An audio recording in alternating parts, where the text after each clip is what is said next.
Alrighty. Good morning, everybody, and happy Saturday. Today is Saturday, right? Yes, today is Saturday. I'm going to be doing something very different for me. I have never streamed to multiple platforms before. So we're live on Twitch, we're live on Instagram, we're live on YouTube, and YouTube Shorts. So, all new platforms. You can also see that things have gotten a little bit of a rework here on Streamlabs, or on my stream, whatever you want to call it. I made me a new intro, got a new outro, got a new break screen, and also made a new little background.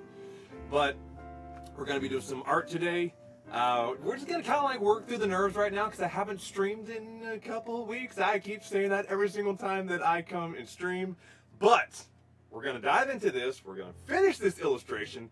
I'm going to try my best to finish this illustration, and we're going to listen to some coffee table and coffee house jazz. So grab your art, grab your coffee, and let's just get into some art. All right, let me jump over to my drawing. So this is what we were working on the last two streams. This is an adventure party, like portrait illustration, whatever you want to call this. We've got our mage, we've got our knight, and we got like this character down here. We really don't know what his class is within this party. I kept calling him Rogue, so we're gonna keep calling him Rogue. So we finished illustrating our mage. We kind of did a little bit of work with the background and the lighting. So we're gonna go in and we're gonna finish up the rest of the characters and hopefully kind of get this one over with, because we're 3 streams into it and it's still not done. All right, so let me put my headphones on. Let me get my keyboard out of the way. I did a little bit of a sound check before I started streaming, but if anything doesn't sound right, y'all please let me know and I'll get it corrected. But I hope y'all having a fantastic day, and I hope y'all are ready to get creative. Let me readjust that so I can keep monitoring. All right, so let me delete that because I did not mean to make that layer. So I've already gotten my night layer opened up. And let's see. What layer do I want to start with? I think let me dive into the hair. Let me get the hair colored first. So let me look over my last folder and see just how I did it. So I did two multiply layers and I just let the base color show through. I will still probably have to add a little bit of a highlight layer to this one because it is a little bit darker hair. It's not like it's the shiny lavender white hair that was on our mage. So let me come up here and I'll set this to a multiply. I'm going to grab the color of the hair and make sure that I am on a good layer. Yep. And I don't think I need to drop my opacity or anything like that just yet, so I can come in and adjust that later.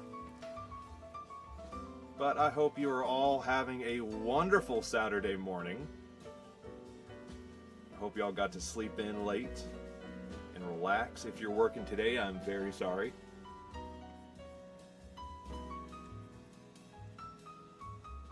Okay, I think my sound is a little bit loud. My music is a little bit loud. Can't really hear myself, so let me turn that down.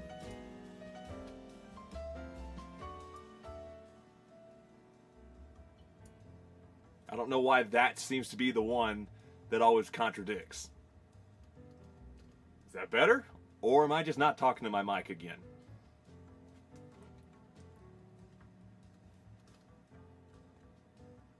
That's at 3%. Let me do this. Let me go into Epidemic and actually turn the volume down.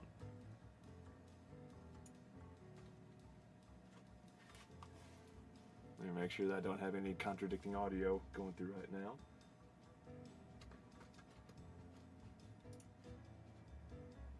Turn that back up a little bit.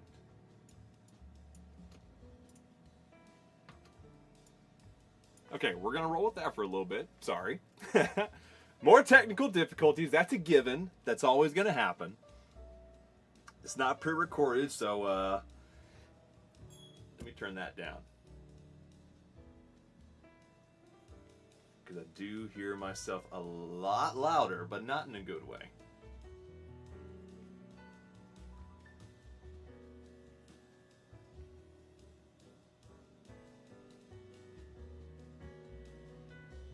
That didn't sound right. It just now caught up to me, and it sounded very like hollow. We'll find that out in just a second.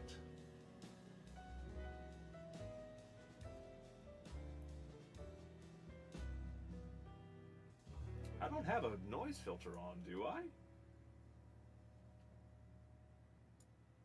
Okay, well, let me try that. I'm terribly sorry, y'all. This is always happens. It always happens. If you come to one of my streams, you're gonna watch me struggle with technology. I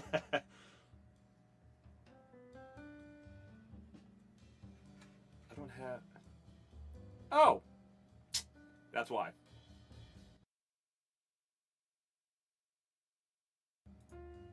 Why? Okay, so you. No, my camera's not picking it up. Why did that one just do that? That shouldn't be doing anything. Okay. I think that's good. I think I got it. I'm just gonna move forward and say I got it. All right.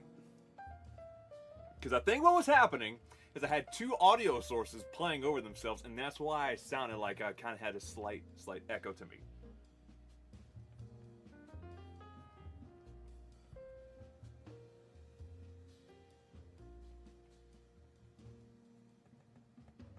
Okay, so I need to remember how hair actually flows. It's been a minute since I've actually drawn anything as well. I've been so busy with work and trying to do things here at the house. That's why I haven't streamed. It's been a little busy, a little hectic.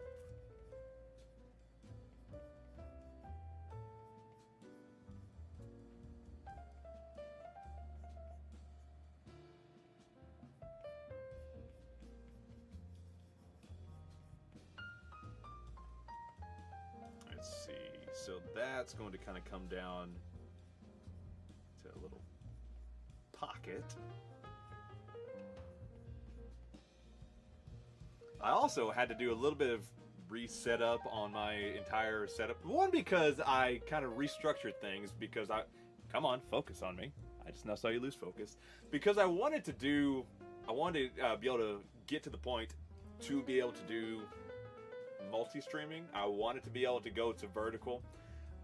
Me personally, I really don't like vertical videos, but that seems to be the popular thing right now. So just get it over with and do it. But yeah, I did a little bit of rework on my stream, and I got 2 new monitors, so I had to take the TV that I was using as a monitor and pull that out and had to do some wire reworking. I also really didn't like my wire management. It's a lot better now. Still not where I want it to be, but it's a lot better.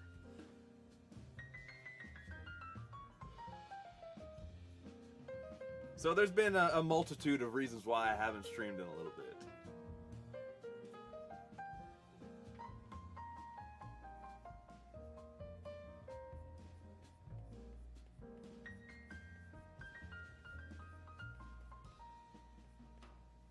Okay, so I don't want to get too crazy on the hair because I don't want it to look like super realistic. I want to have a little bit of a design there, a little bit of an aesthetic.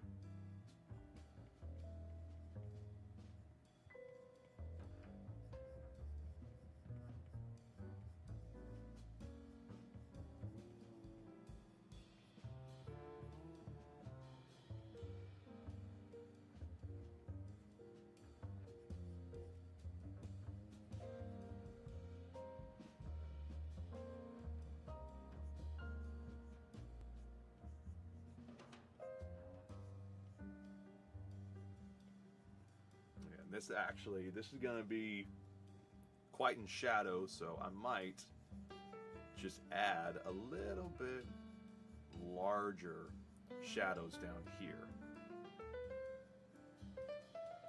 I don't want to do that. I don't want to catch, I don't want to bleed over on these. I want to give it a little bit more space. So let's do that. That.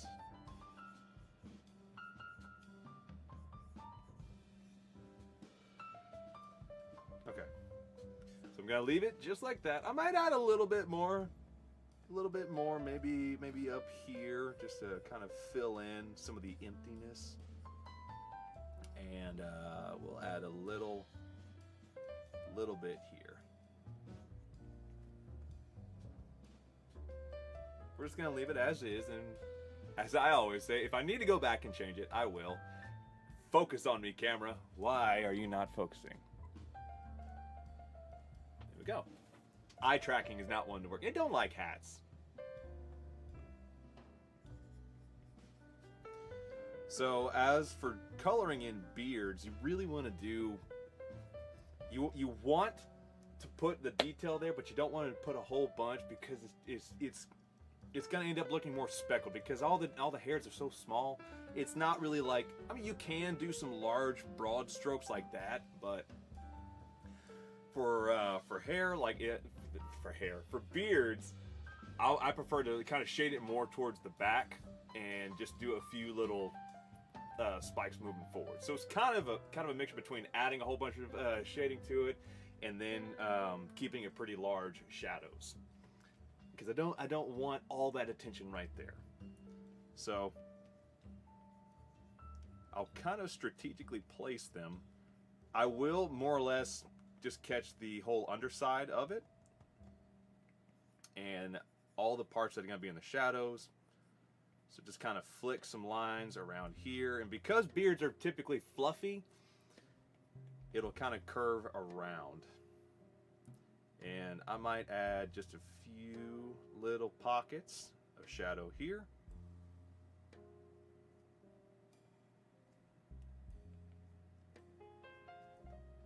And I think that is all the detail that I need to put on the beard, and I think that's fine. So that's the shading for the night hair. That's the dark shadows. It's not the darkest shadows, as we said in our last stream. The darkest shadows are is the actual line art, these deep black pockets. So let me make another multiply layer. And I'm going to grab a airbrush. I need it to be soft. I am on the right layer, and I don't want it to be too terribly big. I just want to do some fill-ins. I did not set it to multiply. There we go, set it to multiply. Catch that, a little bit there. And nope, not like that, not like that. So just like that, and then I'll drop the opacity down of that layer to bring it to a nice, even, less punchy look. And my phone's going off. What's going on? That is just, oh. So let's see.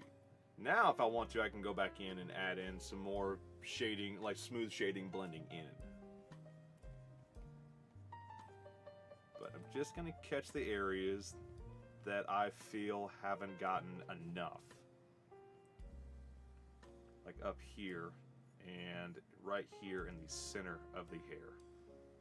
I'm gonna drop the opacity down of the multiply brush. Nope, not multiply brush, airbrush. That's the word I was looking for. And add a little bit more down here.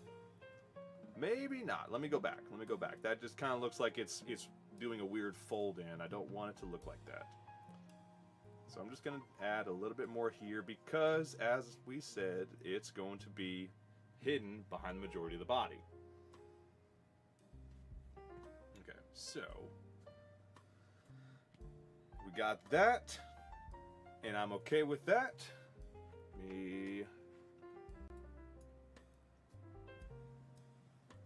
I did not get the notification for it, but I did see that you subscribed over on YouTube. I'm sorry, I don't know how to pronounce that. But thank you so much for subscribing. And oh, why did that not go off? I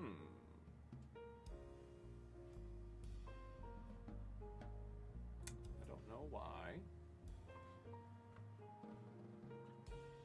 I'll have to check that and find out why notifications are not working. I figured they'd show up across multiple platforms. I'm really not sure. All right, continuing on. But if anybody follows, subscribes, or anything like that, and I miss it, I'm terribly sorry. As I've said, this is a new setup, and things aren't really... I don't think things are going to be going my way. Okay. So, now that the hair is done, let's jump down to the leather accents of the night. So I'm going to set a multiply layer, and I'm going to grab, where's it at? Just the default studio pin. Select this, and this I'm really going to have to make sure I don't go too dark. I'm going to have to just barely have that enough separation in the colors so it's not all blending together and just looks like one deep dark shadow. So I dropped it down a little bit, and I think that is okay. And because this is going to be the part closest to the arm, like up underneath the arm, I can hide that. I can fill that in. I don't have to worry about light leaking through. And really, that should all be in shadow, but I want to have a little bit of separation in it. Same thing with this down here, except that's a little bit further, and I may add just a little bit of light hitting that. Do that. Come around here. And then down here, because the light's going to be hitting the... Sorry, my direction's off. Because the light's going to be hitting the front of the arm, the majority of the back is going to be in shadow, and we're going to have a little bit of light on both sides. So, that. Let me expand the size up a bit.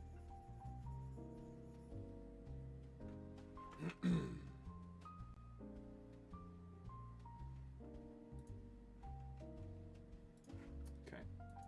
Sorry, I just want to make sure everything was still up. Alright, so now jump over here. Actually, give me 1 second. Let me add a little bit more to this so it's not just that one straight line.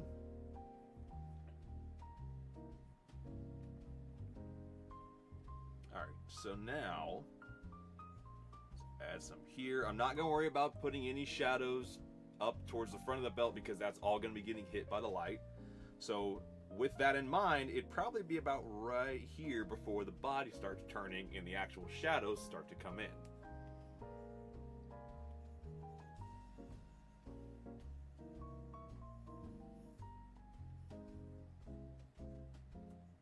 So this I can add completely in shadow because it's far enough back and it's going to be cut off. So let me add some variation of lines over here, and I'll color all of this in.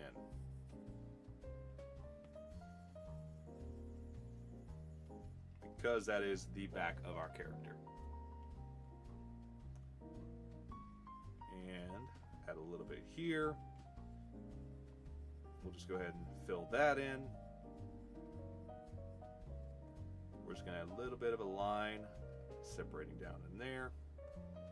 Okay. So yeah, see, I don't want it to be too dark.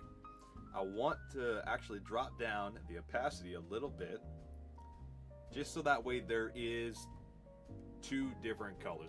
It's close, but it's not completely different. So now, over on this side, we'll do the inverse of what we did over on the other side.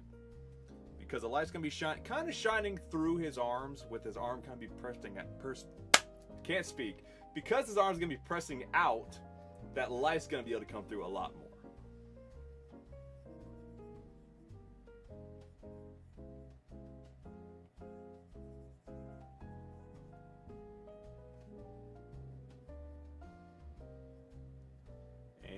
I am good with that.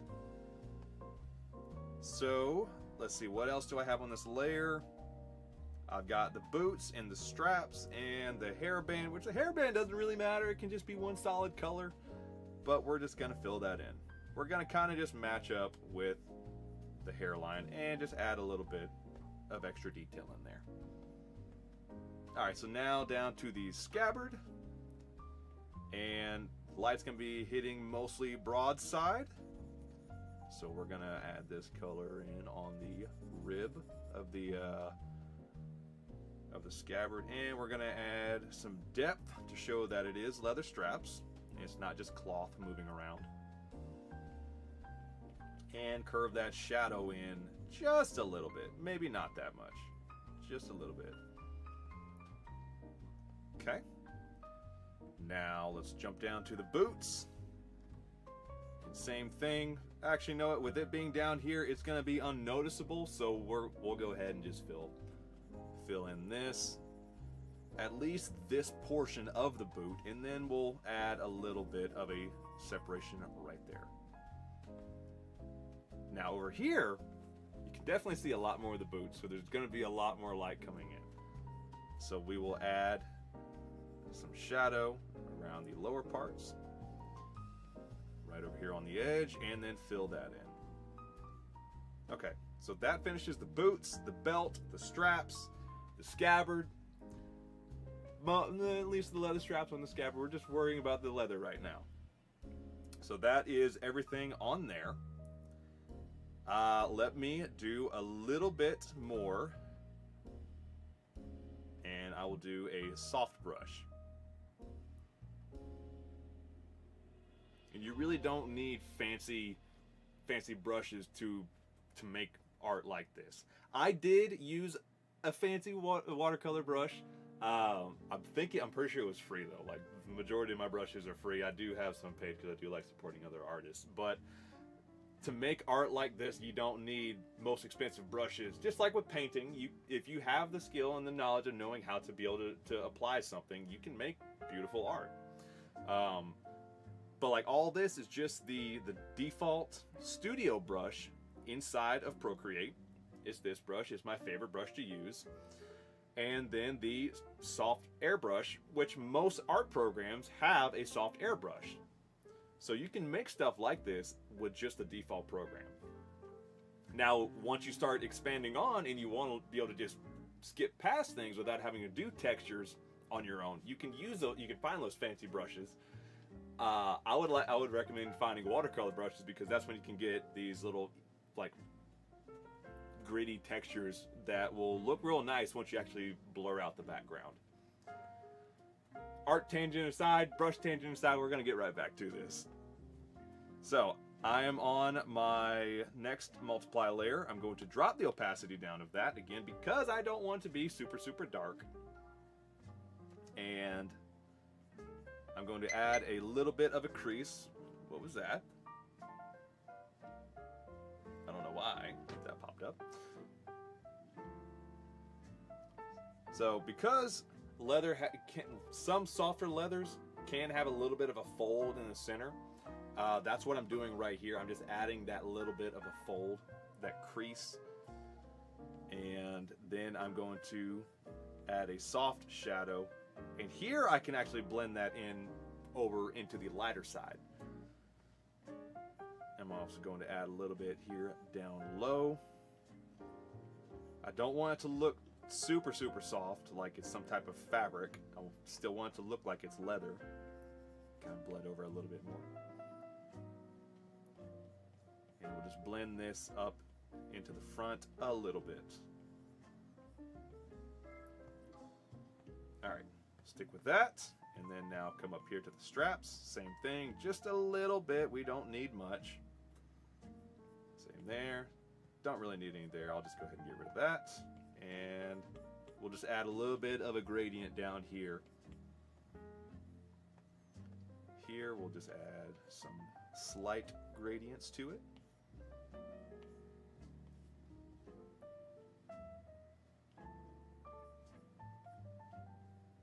Okay. And then now come down to the boots. And Now I'll do a kind of a more broad-faced shadow, because that is going to be the back of the leg. Shade down here and just add a little bit there around the cuff. Now, because that is a little bit darker than what I want, I am going to drop the opacity of the entire layer. Okay, so it's fine with the leather straps, so I'm going to group this layer and I'm going to rename it straps.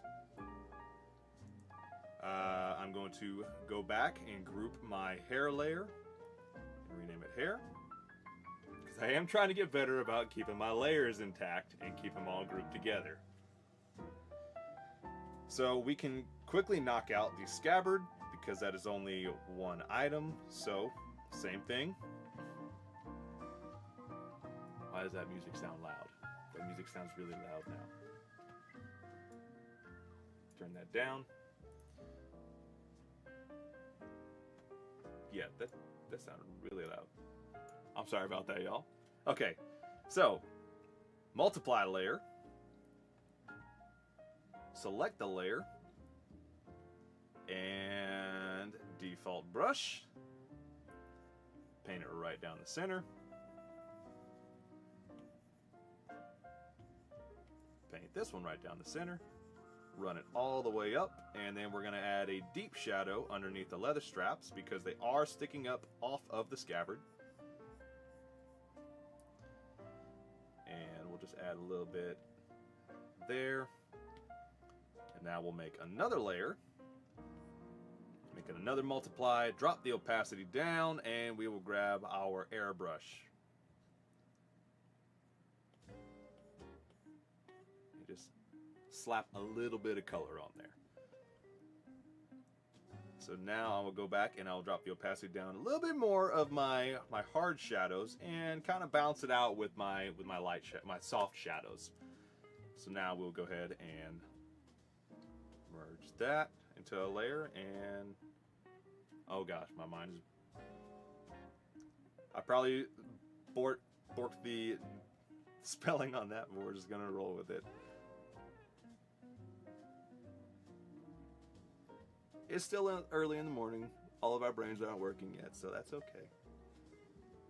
Okay, so multiply. Now we're going to jump down to the tunic. We'll drop that down to 55. We will select our standard line brush. And now we will start coloring in the folds. Add a little bit there. Went a little over on that one. And still good. Okay. Okay. Good. Cool. Give 1 second, y'all.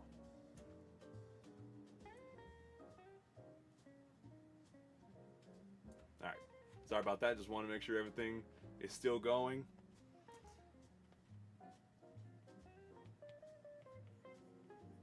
Continuing on. Everything, there's got a lot of folds down here on the back, so I want to make sure that I capture those, but I don't want to get too crazy with them. And because that part of the body is a little bit lower down and the arms, again, we're like chicken winging out now, so I want to add a little bit there and add a little bit of line variation because I don't want just a straight line. And then now we will kind of add in a little bit more dark shadows. And actually, you know what? Nope, hang on. Let me think about this for a second. I may actually like that. Let me finish this out. Let's see. Not like that.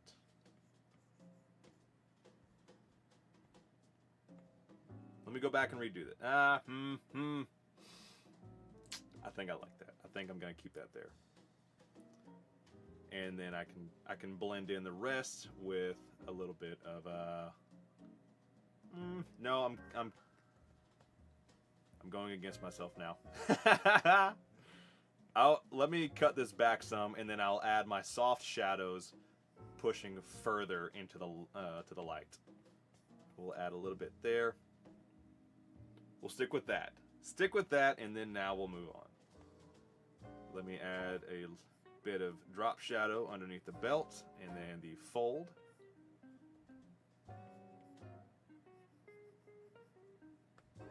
Okay.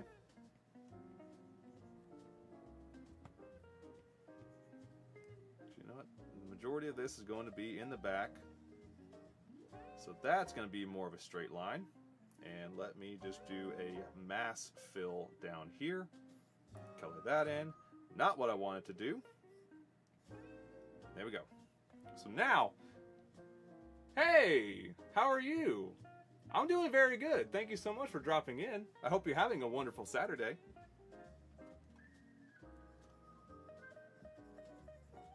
I'm going to go ahead and actually just fill in the back of this because that is going to be covered mostly in the back.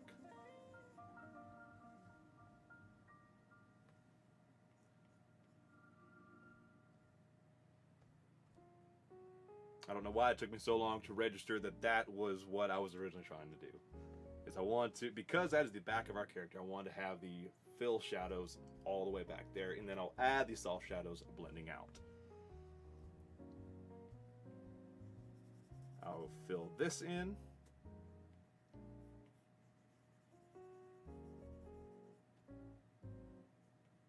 And same thing with this, because light will be leaking through. You're also drawing. What are you drawing? You can't come around here and tell me you're drawing without immediately telling me what you're drawing. What are you drawing?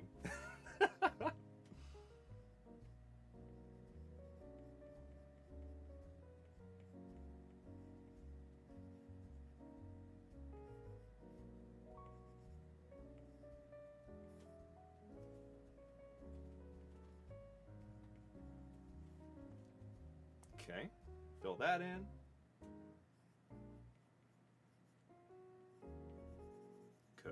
Color all of this in.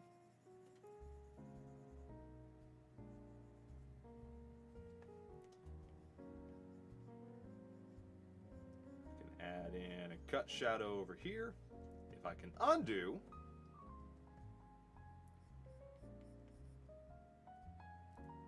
you're good, but you still gotta tell me what you're drawing. I'm drawing, I'm sorry, I'm gonna probably botch this name. Jimin from BTS. Is that the Korean boy band?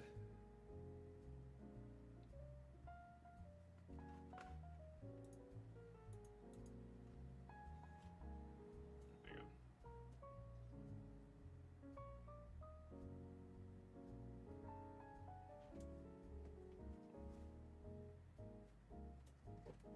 Sorry, hang on. There we go. Okay. I said boy band. I don't pop band. I'm sorry. I'm not too familiar with BTS. I think I remember the name. Hello, Minty. How are you? But yes, I think I remember the name, the group name BTS, but I'm not entirely familiar with them.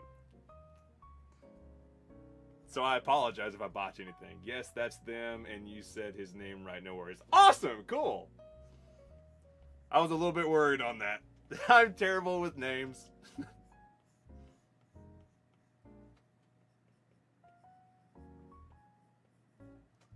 Alright, let me fill this in. But I hope y'all are having a fantastic Saturday. I don't know if I already said that. I know I said it at the start of the stream, but I hope y'all are having a fantastic Saturday.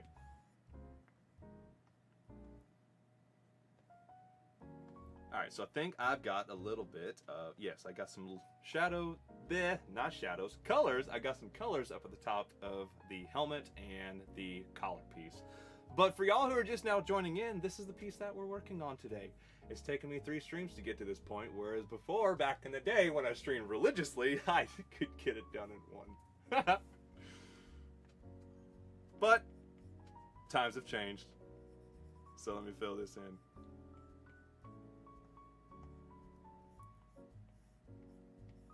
I don't want to add too much shadows up here. You're doing all right. How are you doing? I'm doing fantastic. Thank you for asking. Having a great Saturday morning so far. I actually had coffee this morning. Last time I streamed, I didn't, and I started super early in the morning. So I've got a little bit more energy. And I also haven't streamed in a little bit, so I had a little bit of nerves this morning, but they're all kind of just dissipating now. It's okay, good work takes time. You are correct. You can't rush a good thing.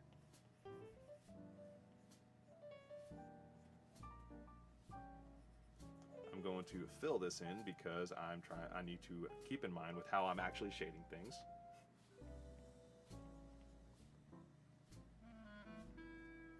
That's going to be lit up, so I'm not going to shade that. But this, we can go ahead and add a little bit there and a little bit tucked up under here.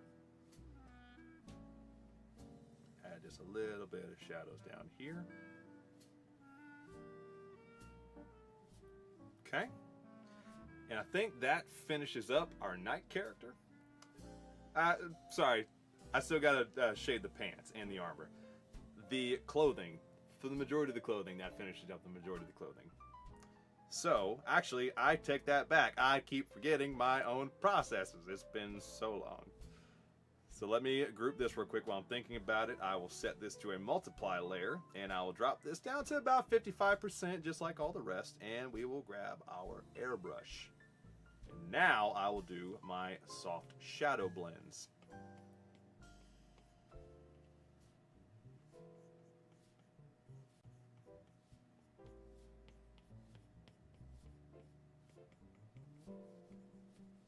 Just gonna do it kind of just flicking the shadows about, not gonna get crazy with them because we will be kind of blurring some of this image once we begin to wrap things up.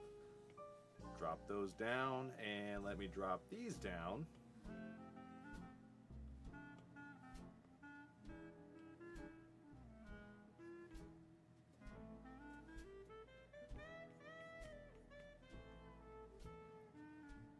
Probably come back in and erase the top half of this shadow because that might be catching some light right there. I think that'll work.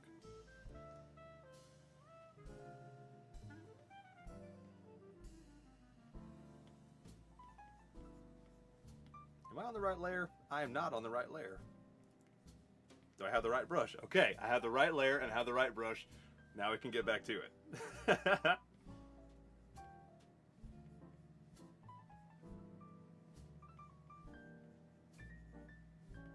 Okay, so you said that you were drawing Jimin. What type of medium do you work on? Do you work on digital? Do you do traditional? Do you draw with sand? Like what's your favorite type of creative medium? My preferred is digital. I mean, kind of obviously, but I have been getting back in traditional and I'm really enjoying it.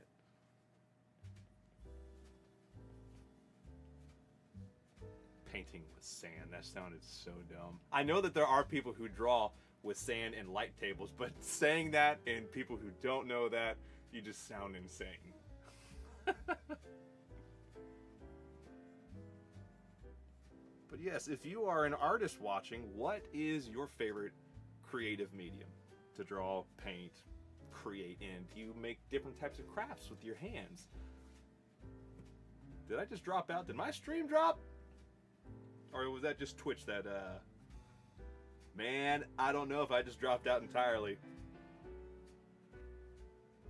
I hear my sound again, so I think I'm good. I think we're still good. Anyway, in case that didn't get picked up, anybody who is an artist or a creative person in the chat watching right now, what is your favorite creative medium? Do you paint? Do you draw digitally? Do you make crafts with your hands? Like what type of art do you do?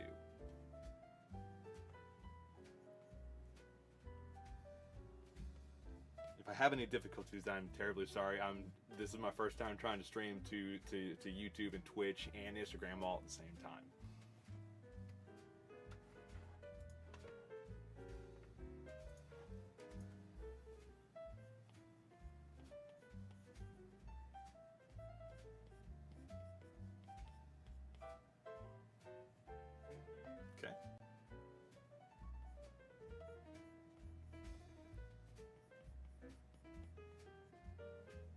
I won't add some right there. I'll do that.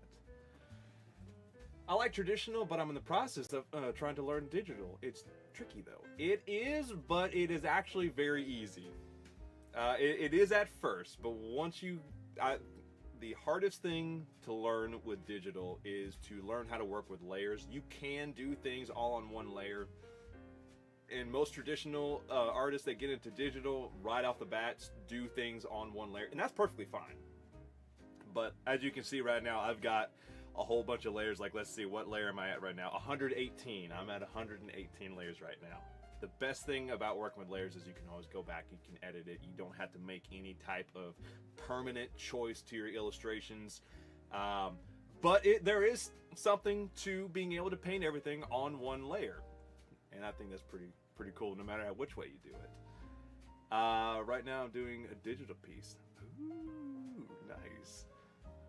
I'm an artist mostly. I draw on digital tablet, or I do traditional. Nice. So, what type of traditional...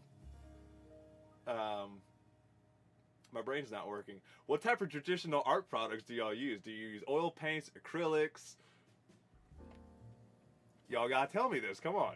You can say traditional, but you gotta be more specific. Like, I started teaching myself how to work with oil paints, and that's been so much fun. I started following along some Bob Ross tutorials, and actually I did one Bob Ross painting. I've done a couple of them digitally, but I wanted to get into more traditional, so I started learning how to do oil painting.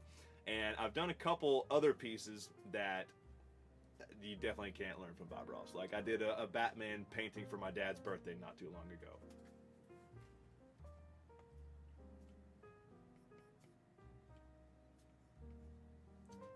But, oh, I'm on the erase layer. That's why nothing's happening. And I'm not even on the correct layer. That would have been bad. Digital art mistake number 1. Wrong layer. Pens and paper, pencils and paper, and sometimes I do colored pencils. Nice. I used to work with a lot of colored pencils back in the day. Right before I got into to digital, I was doing pencil color and Copic markers. I'll do my bases in Copic, and then I'd go back over and add some highlights with highlights and shadows with pencil colors. I haven't touched pencil colors in a long time. They're sitting in my Amazon cart right now. I just haven't ordered any yet.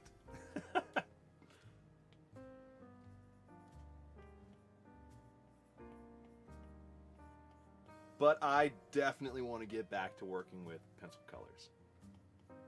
To me, that just has like such a nostalgic feeling to me, because that's what I drew with for the longest time, and I think that'd be really, really fun to get back to. And once I actually get to the ability, or the place of having more space, I will more than likely set up to do some more traditional art streams. Like, I've got an easel, but I'm very limited on space. Like, my green screen is like right here behind me. And I would love to be able to start doing traditional drawings and paintings and all manner of things. For colorful stuff, I like watercolor and acrylic mostly. And if I have to shade them, then markers. And for black and white stuff, I like to use charcoal and pencils. I am terrible with charcoal. Absolutely terrible.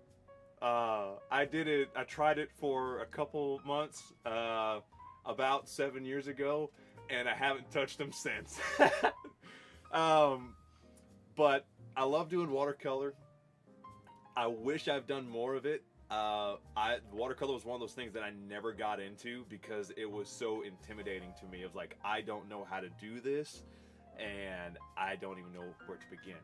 And at that point in time, there was YouTube videos, but no one could really explain things properly.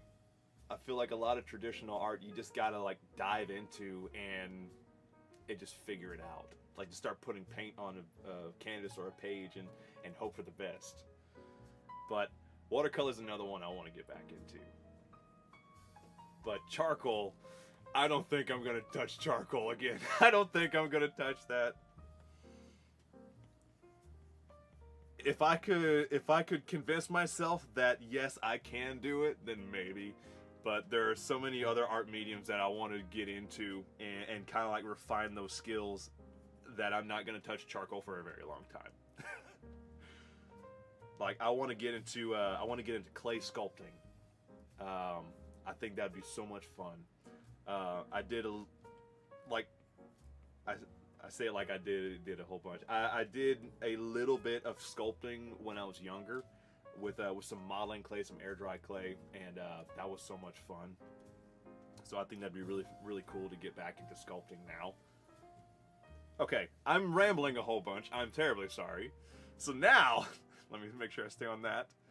I am fine with that. Let me go back to 35% of the opacity. And now let's shade the trousers. Let me rename this. Tunic. Let me go ahead and do this. Pants. Set that to multiply. Drop the opacity down. We'll go about 50, and we will select the color.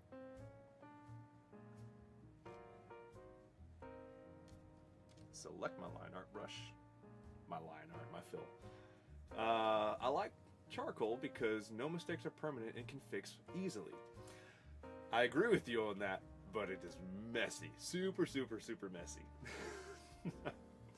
Most of the time, whenever I am actually working on an art piece, when I actually have time for it, there's a good chance, like I have to jump away and do so many different things. Like today is a wonderful example of I have time to do something, but like I usually have to like put things down, have it clean out real quickly, and then get to whatever I'm trying to do wherever it is.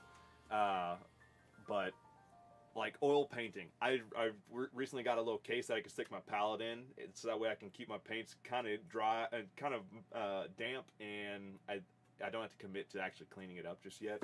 But yeah, charcoal is just, it's one of those things it's so dang messy that, and I know I could just put it all off to the side and go wash my hands, but I got to put things away. If I want to stay organized and want to keep my thoughts straight, I got to put everything away.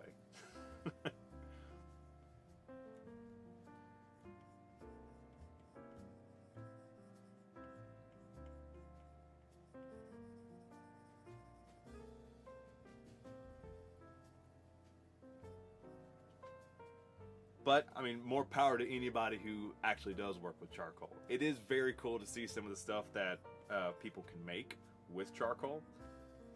I'm just not going to be one of those people. I say that like it's a definite, I'm never going to do it again. I may. Hello, Spicy Fruit Salad. How are you? Did you get any more votes on continuing your story?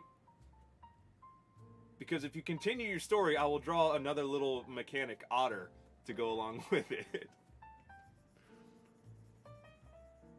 Don't listen to the masses, make your story.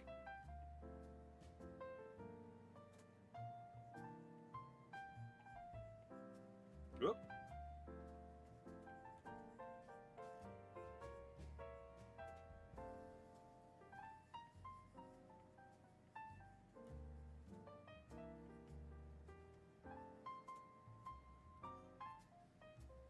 Yep, looks like Mike wants to continue. Nice.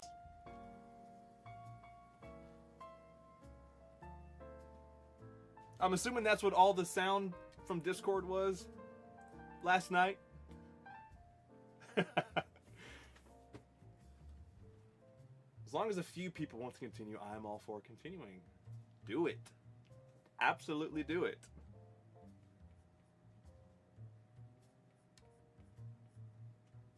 I'm also terribly sorry I haven't dropped into any of your streams. I've been immensely busy.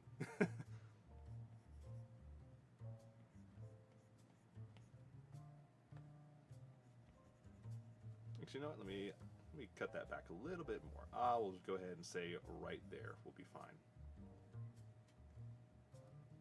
All right. Now, let me make another layer.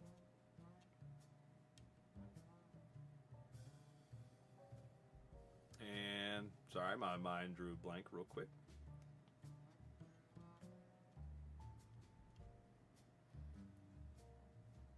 Yeah, I dropped a few messages in the channel and then dropped a bad link to the roll selection for Mike. I'm assuming that was like within Discord. It was a specific role that you were trying to get him a part of.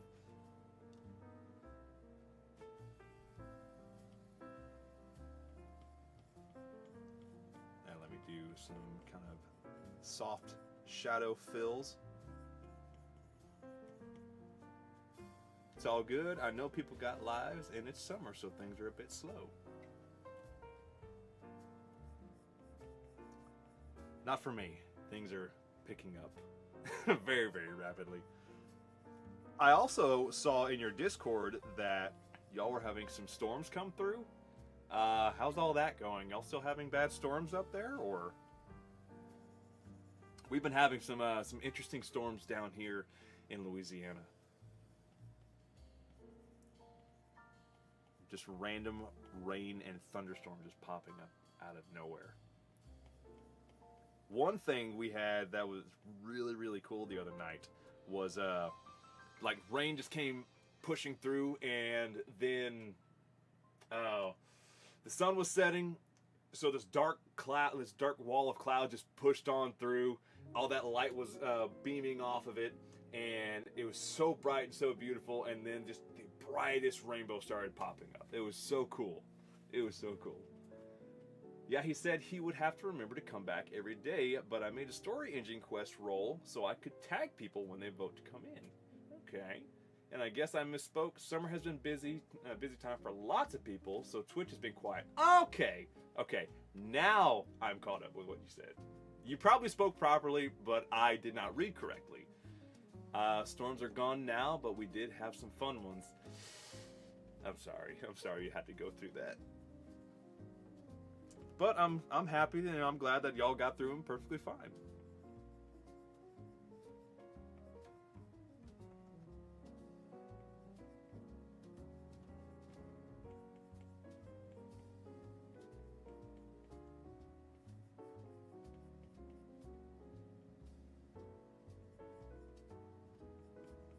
Okay, let me undo that. I don't like the way that looked. Okay, so drop that down a little bit and that a little bit more. Okay, and that is the pants.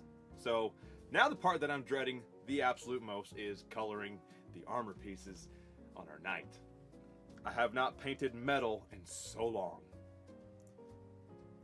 So let me make this into a layer.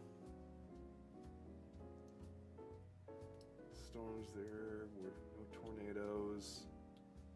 The dogs don't freak out, so I get to listen to the angry skies for a bit and seeing a nice lightning show. Not that they are bad enough to leave any damage. Okay, that's good.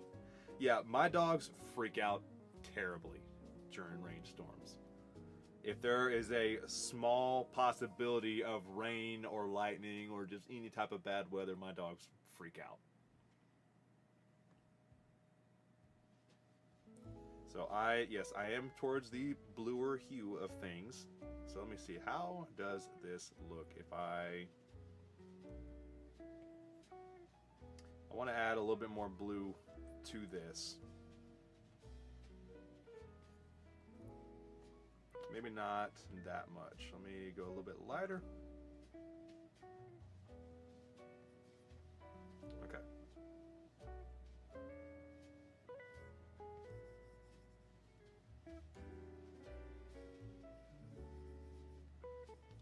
No, not like that. Round that off some. Okay, there we go.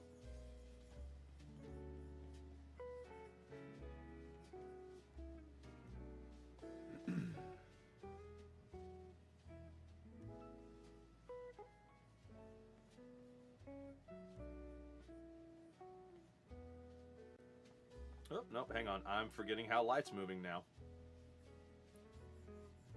Get that out the way.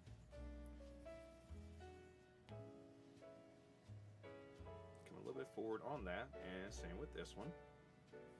Get a little bit of an undershadow there. A little bit there, a little bit there.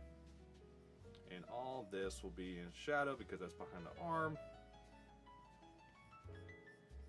It's a little bit wider than what I want, so I'm going to shave that down some.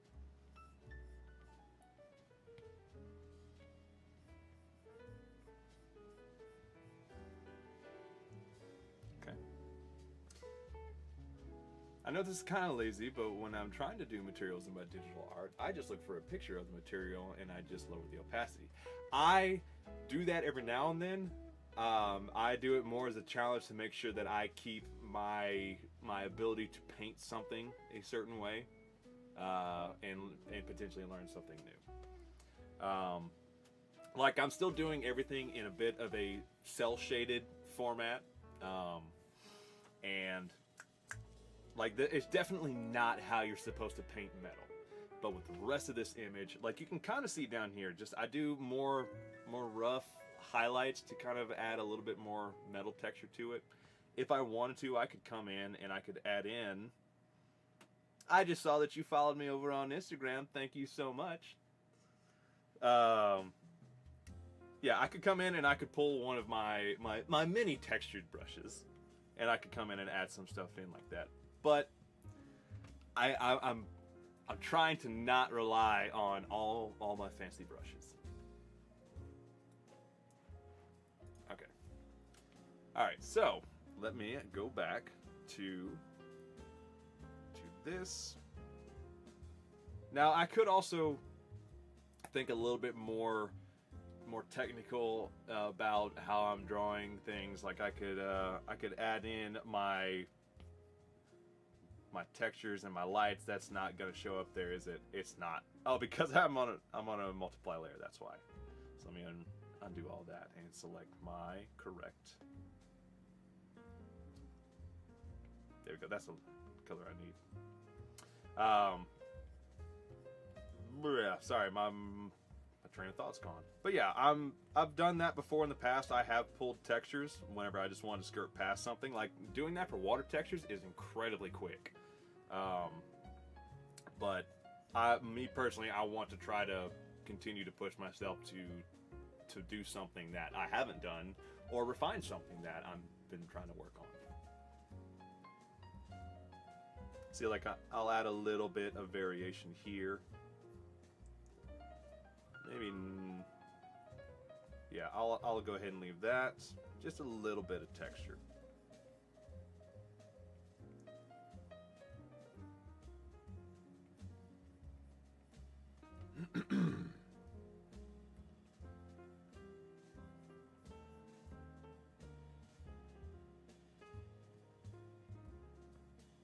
And I'm perfectly fine with that. And I'll add in my fill shadows, and then I'll go in and I'll add my highlights in. I wish you would stay focused on me, camera. Quit trying to track something else.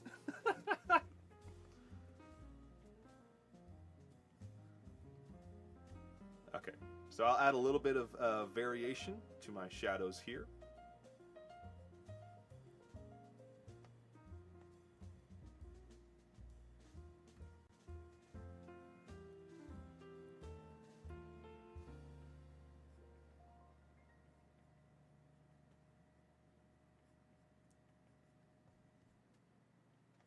Just a little bit, just enough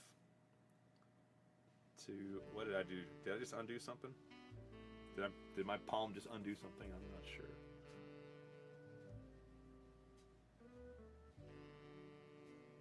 Yeah, all I want is just a little bit of texture, so that way it's not a perfectly straight line.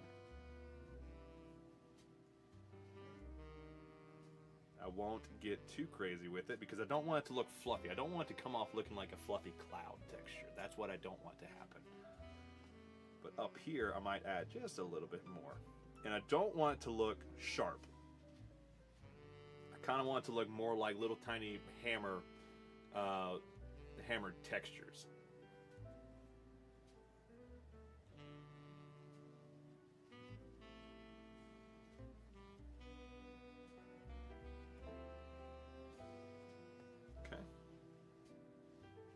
And I can fill the majority of this in because that's going to be definitely caught in the shadows. Come up around here and we'll just add a little bit of texture.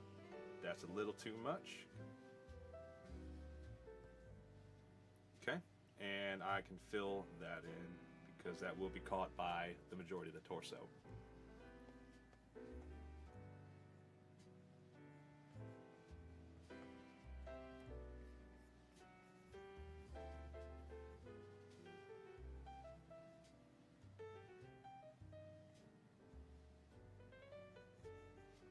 So, here's a little question for y'all. As an artist, what is your most frustrating thing about the medium that you're working in? Like, what is causing you the most pain whenever you're creating a piece? Like we were talking about earlier, for me, with like when we were talking about charcoal, it's just too dang messy for me. Which I guess that doesn't really count as a stress. It's just like a small little annoyance.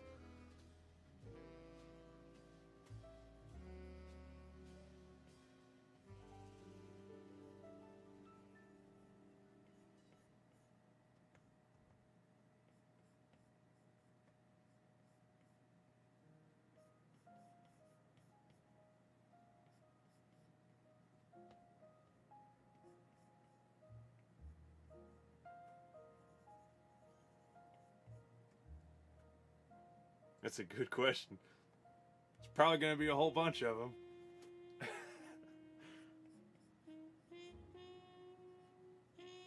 And Spicy, same question to you, but with writing. What's your biggest frustration with writing? For any of y'all who don't know, Spicy Fruit Salad is over here on Twitch. She's a writer. She's also a live streamer. Very, very cool person to go talk to. Always shows her dogs on stream, so be sure to go drop her a follow and check out one of her streams.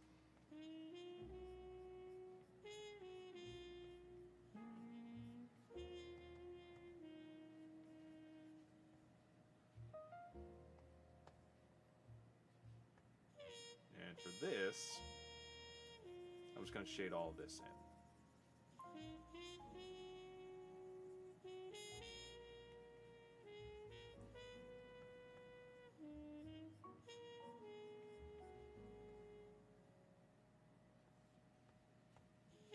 Same layer? Yep, same layer.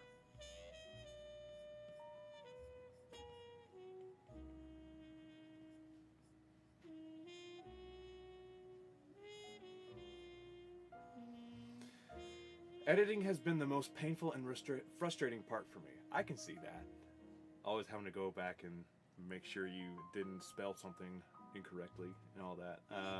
My only problem with charcoal is that I can't really put away before I finish and put a fixative spray on it because it will be ruined.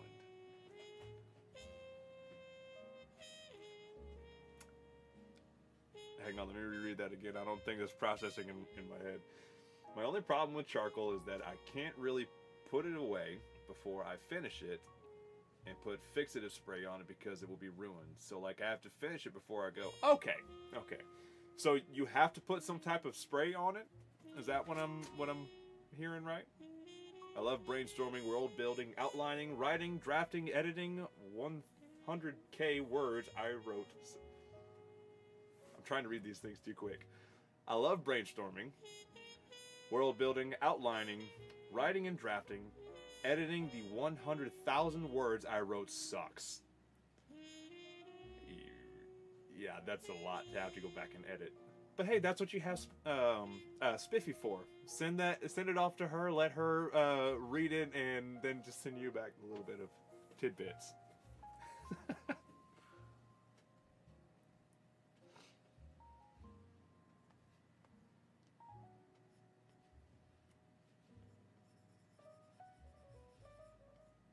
Speaking of that, have you gotten back the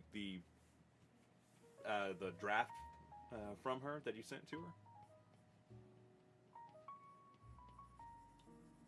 Or is she still mulling that one over?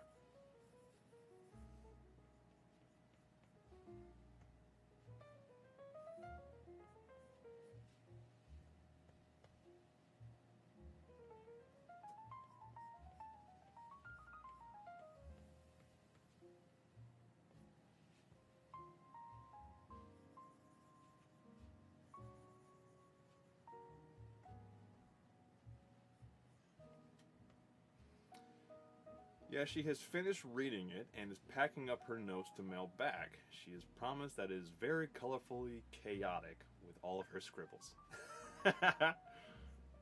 That'll be fun. Which I expected nothing less. Well, it sounds like you're gonna have some fun in your future.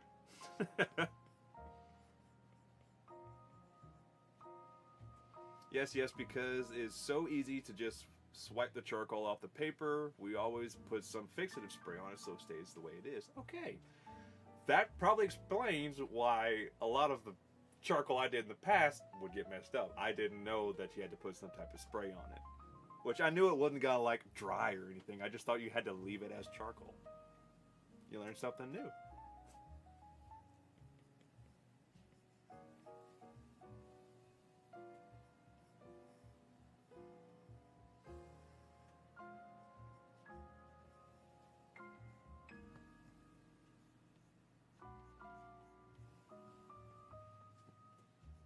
Actually, that kind of falls kind of roughly in line with me teaching myself oil painting right now. There's some type of wash you got to put over it to kind of seal it. I haven't really found any true answers for that yet. Are there storage boxes of some sort that can protect it? I'd imagine. I'm sure you could get like one of those like little Tupperware boxes at like Michael's or Hobby Lobby or something like that.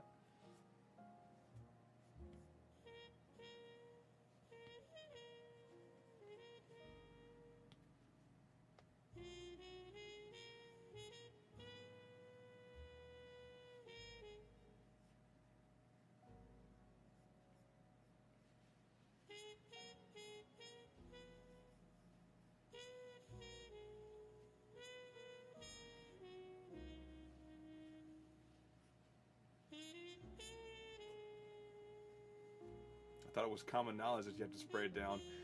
Maybe if you're more ingrained in the charcoal world, but definitely not for me. I didn't know that.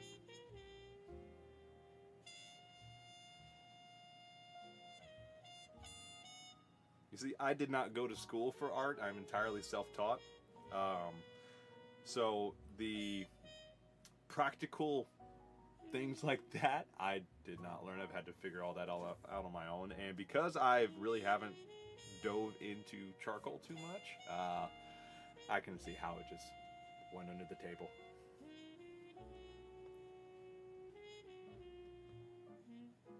Okay, so I think that will be good for that layer. Let me make a new layer. Pretty much only working in multiply layers at this point. I will be adding in all my highlight layers later on.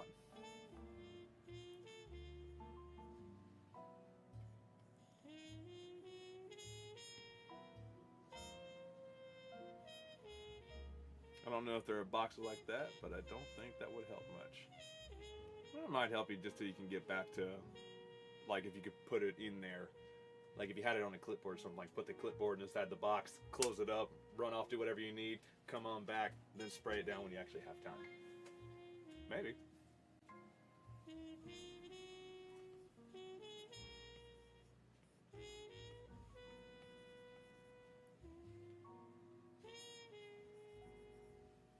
I may just select a darker color for this. Let me just do some big fills and then I will come back on all this.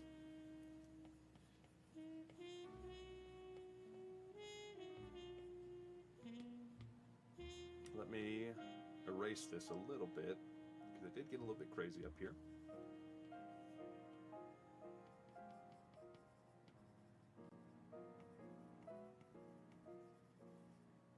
Okay.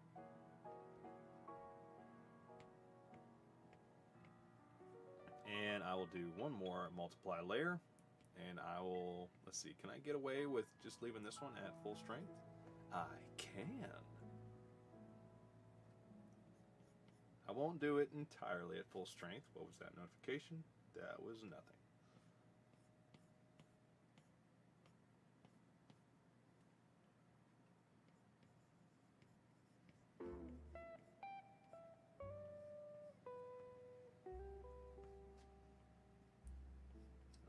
there to be a notable edge on this shoulder piece.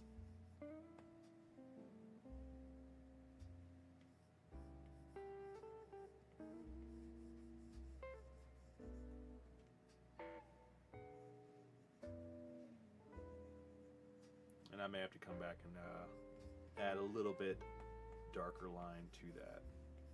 Yeah, because that is now amongst the darker colors. But I can add one here. I can add one here.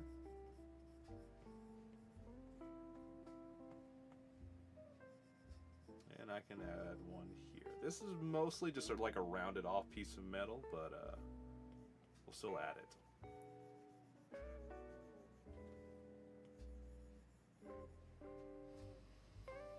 True if you draw at home, and yes, a box would be useful to store the unfinished piece in. I usually go to an art class, so I can't leave it there unfinished, sadly. Ah, okay. Yeah, I got you now.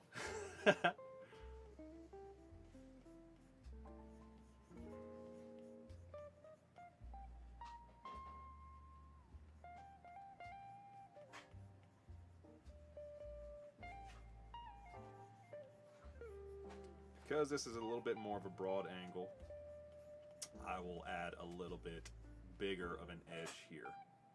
I will not put that right there because that will be caught by the light.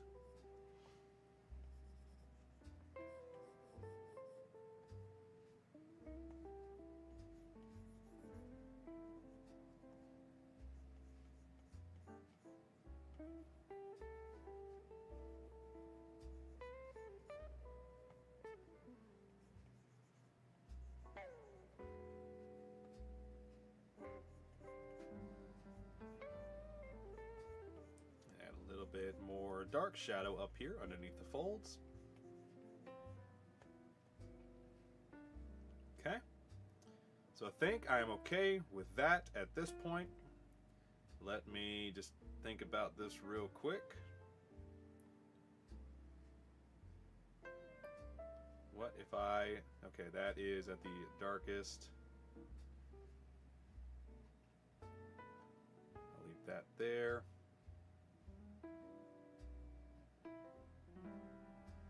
Drop that down a little bit more.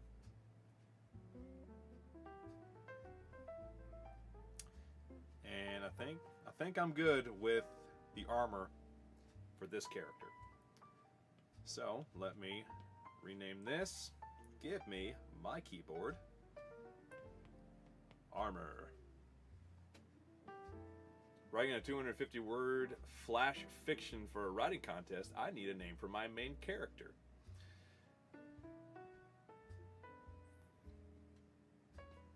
Flash fiction, is that a specific genre, or is it just like it's a quick word or quick story contest? What's the genre of it, and I might be able to help you come up with a name. Okay, characters done, at least for this part. Night is done. I did not want to hide it. Let's jump down to the rogue and let's go through the same process that we did on the last one. Nothing but multiply layers, and then we'll go back and add the quick flash fiction. Just means eerie story. Oh, okay. Let's see. I'm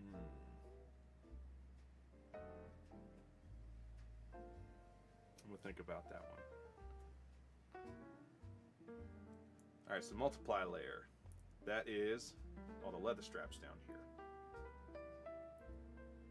And for this character, because this character is going to be really, really blurred out in the background, so hang on. I'll read your comment in just a second, and I'm going to finish this thought because I will forget it in a moment. This character is going to be mostly blurred out in the background, so I'm not going to get crazy detailed with the shadows. It's going to be more suggestive shadows and highlights because they will get blurred out. Let's see. So do you have any tips for artists who are just getting into digital art? So far, all the videos I've found are for complete beginners who can't draw anything, and I'd like to believe I can draw. That's a very good question. I have been trying to process, hang on, is my sound not?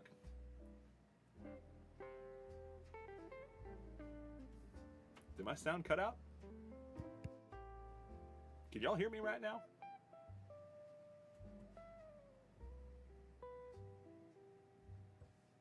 Why? Interesting.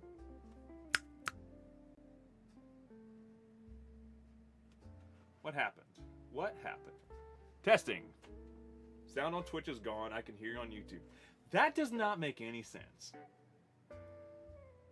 That makes no sense. Okay, anyway. I think it's me. I think I might... I don't know. Let me restart Twitch on my phone. But I've been trying to figure out how to actually start structuring out how to draw videos, how to do this type of art style, medium, what have you, all that kind of stuff. I trying to think straight on those is so damn tedious. But for people who can already draw,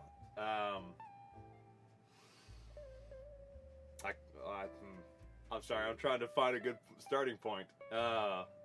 For somebody who can already draw, if you don't know a whole bunch about digital illustration or working with digital art, I would definitely look into learning how layers work, learning the different blending modes, and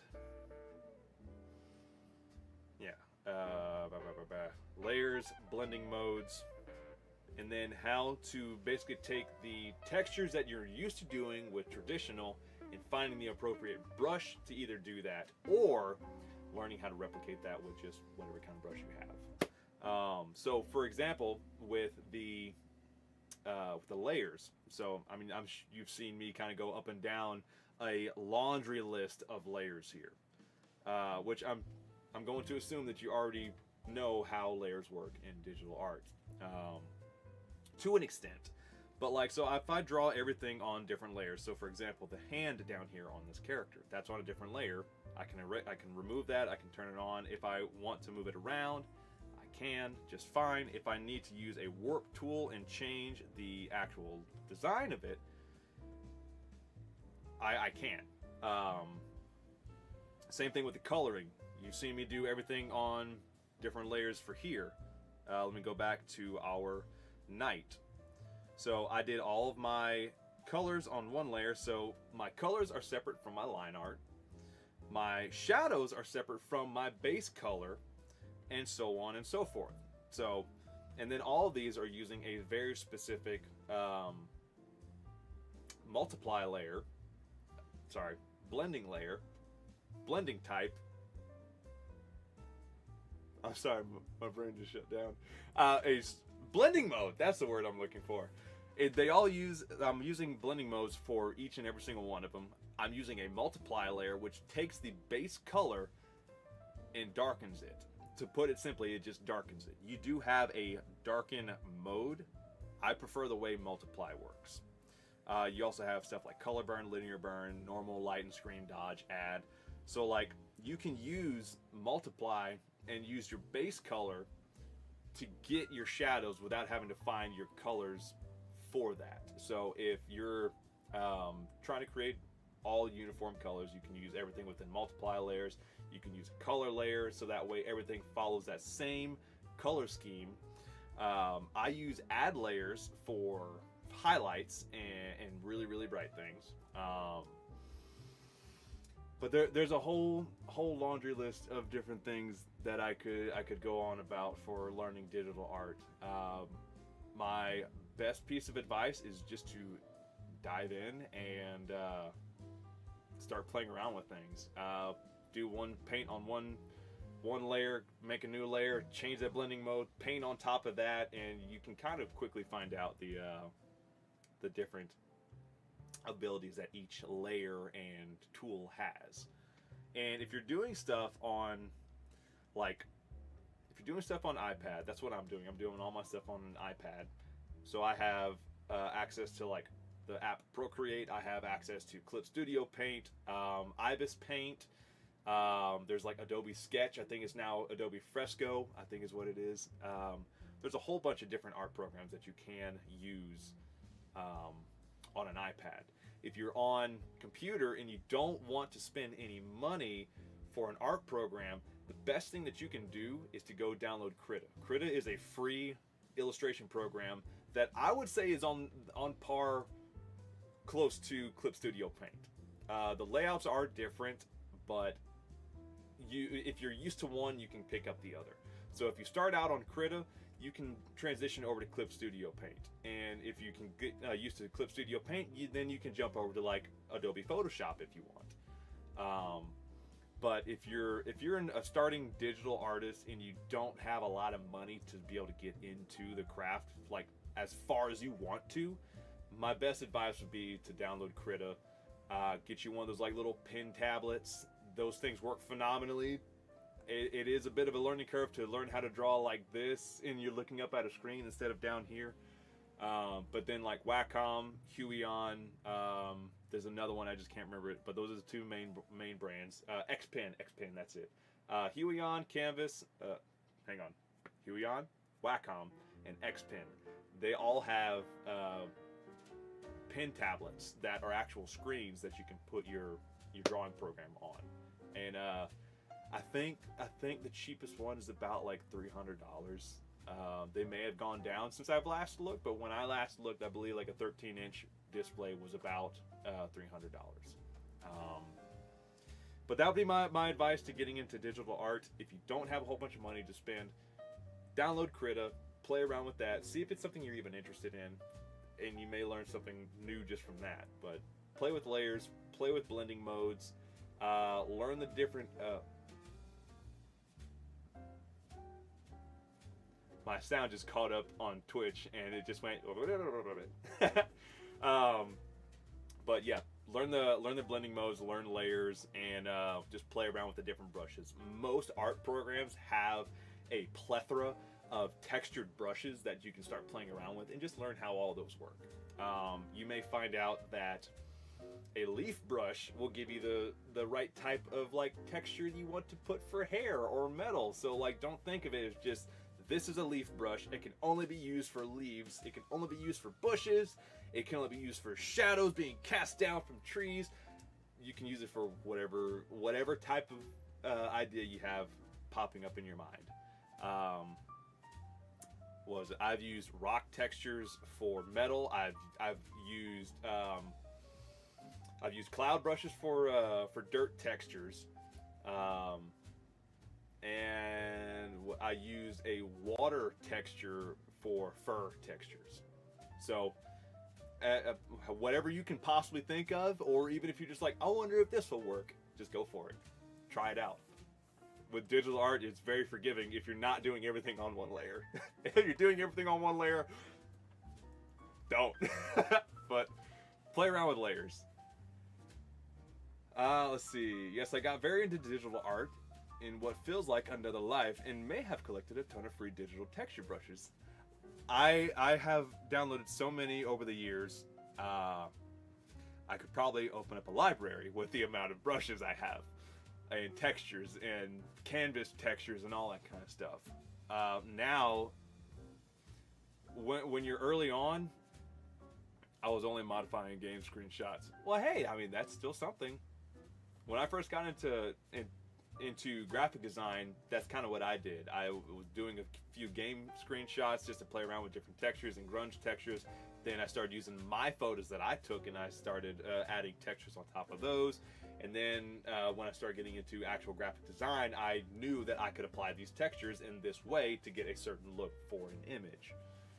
So playing around is probably the best advice anyone can give an aspiring artist, or even a like a long-time artist. Like, I still need to be reminded to play around with art. But yeah, these days I really just use like just a handful of brushes. Like, I have probably about 5 brushes that I really like. Like, I think 2 of them are watercolors. One is the soft airbrush, the just standard line art brush built into Procreate, and then was it a, oh my gosh, what is it? Do I have it on here? It might be on my computer. yeah, you can make your own textures and all that kind of stuff. I don't remember what it was. It's one brush that looks like really gritty oil paint, and I use that one to add like some quick textures on things. But like when you're really early on in your art career, you're going to think like, oh, like this brush pack is on sale, let me go ahead and get it, it's only $2, and you'll find out that like 90% of those brushes is already something that you probably have. But I'm not saying don't get it, because if you want a pack, go ahead and get a pack. Just most of them on Etsy are like kind of quick throw togethers and duplicates of other ones. So like if you find a YouTuber who's advertising a pack, one, you're helping out an artist directly that way, and possibly not just some spoofing company. But they'll typically spend a little bit more time on their brushes, and you can get some pretty cool ones in there. Like, was it? I think I actually have hers. Oh yeah, the Jing brush packs. Those are very nice, very cool to play with. You get a whole bunch of them too. I think it's the X series on Cube brush. Those are really fun to play around with. And then, where is it at? Mark Brunet's basic brush pack. That's fun to play around with, and you can follow along with his videos. That's an artist I would suggest you to go check out if you want to learn some more stuff about digital painting. He has his own online art school, his own art program, and there's a lot of really great information on there. And you can join up with the Discord community and talk to artists, and just about everybody on there is incredibly helpful. But yeah, go check out Mark Brunet's videos, and he does a lot of digital paintings, and you can pick up a lot of really good information from him. But don't think you just have to watch digital artists to learn how to do something digitally. Like, I still watch a ton of traditional artists, and I take stuff that they do on a traditional medium, and I apply that in my own way in digital. That was a really long rant, but I hope that was helpful. Thank you so much for the tips. You're very welcome. If you have any more questions, I'd be happy to help them to the best. I'd be happy to answer them to the best of my abilities. All right, continuing on. Sorry about that for anybody who's just watching for the art. So, where was I at? I was down here on the leather straps. I need my... Oh, and that's the other side of things. Audio came back. Yeah, I noticed that it came back over on Twitch, but thank you so much, Spicy. Thank you for keeping an eye on that. One thing you can do with brushes is digitally, this is the last tangent, and then we're going to get back to the art, I promise. You can use, most brushes you can use on your drawing tool, your blending tool, and your erase tool. So, just for example, so let's say I've got, let me find a example. So this is a brush pen. I'm just gonna make a new layer and draw on top of everything. So I can paint this texture in just like that. I can select a different texture. So if I want to get this like skin-ish texture, I can set that to a blend. And it may not come out exactly how I want, but you can see how it's kind of pushing those colors up and kind of blending it in that same manner. And then I can come in and I can find a erase brush. I can select the brush on an erase tool, and then I can come in and I can add that in different ways. I can remove, I can add, blend, all these different things. You can do a lot of really cool things with art. It's not one specific way that you have to do things. Yeah, with TJ, how dare you talk about art on an art stream?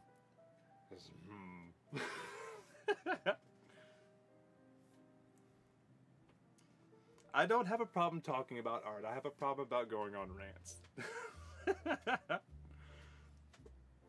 I used to be really good with talking and working on something at the same time, but if I get started on something now, it's like, let me finish this thought and let me do this one. So let me get these all back to where I need them, so just all erase. Okay. All right, and drop the opacity is already dropped down to about 50%. That's going to be hitting majority light, so I'm not going to paint that right there.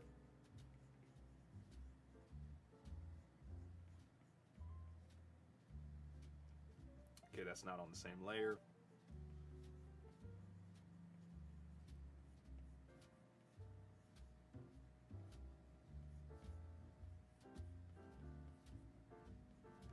And all I'm doing is just adding just enough so that way when we do blur the image, you can still see those, like, some details there.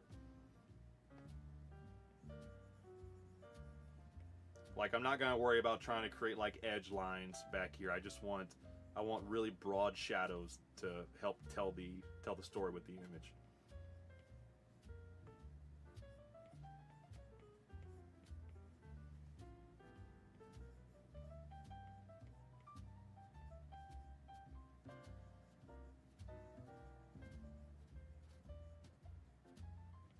Okay, that's not on the same layer. Okay. There was another writer stream who added that she goes on a rant to her stream bingo. I've gotten very good at getting her off on a rant, and this is why she calls us bingo monsters.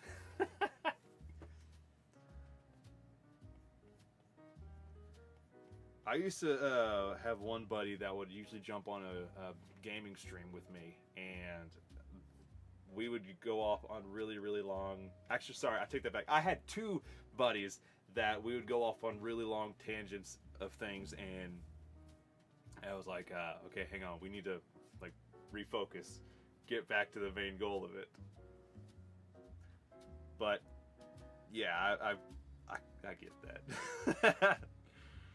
Because sometimes we would start off with, like, he would start going on about something like, do I want to add on to this? Yeah.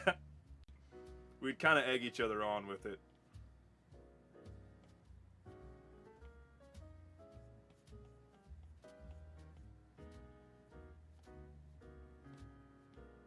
Alright, so that is enough for that. Let me rename this to pants. Sorry, no, that is straps. That is not pants. Straps. So now we will jump to the pants. And I'll select the color. And where's it at? There you are. That is very, very dark. So I will drop the opacity, which I meant to do at the beginning.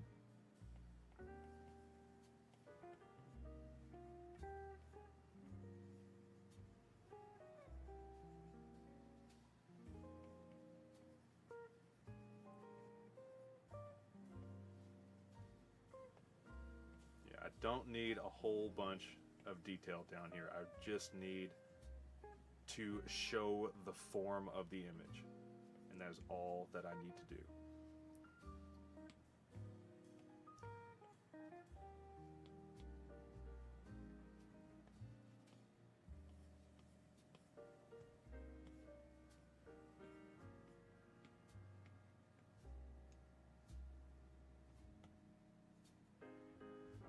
Okay, now we can call this group pants.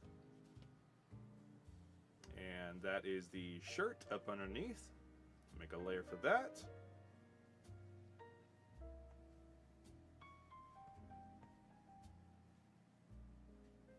Where is my brush? There we go. That's too dark. Drop the opacity.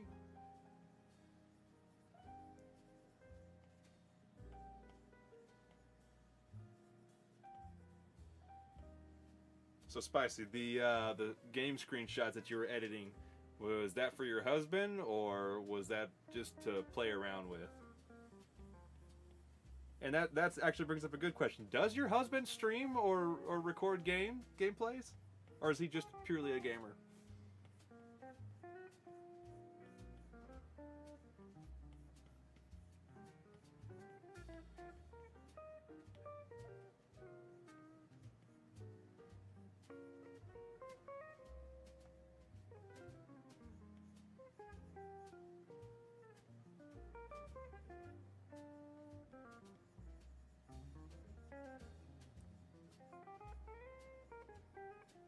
I don't need that. That's going to be caught by the shadow, the highlights.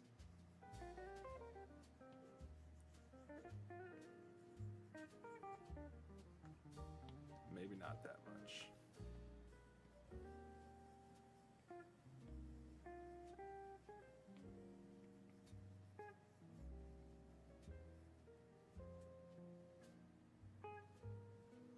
Okay, that'll be good for the tunic. I'll drop that down a little bit more, make a new layer. Oh, sorry, one more thing about digital art. Learn whatever program you're using, learn what clipping masks are. A clipping mask will let you paint on the base color of whatever you're working on. So that's what I've been doing for all these different colors. That's how my colors are not bleeding over. So if I turn off this clipping mask, you will see that it is bleeding over the lines. And I will do a more drastic example of this like that. So that's sticking off to the side now. The clipping mask is turned off. Clipping mask is now on and is staying within the base color. So you can quickly paint through things without having to worry about going back to erase whatever kind of bleeds over past your line art. That was one thing that took me a while to figure out because no one ever explained that. No one ever explained what a clipping mask was.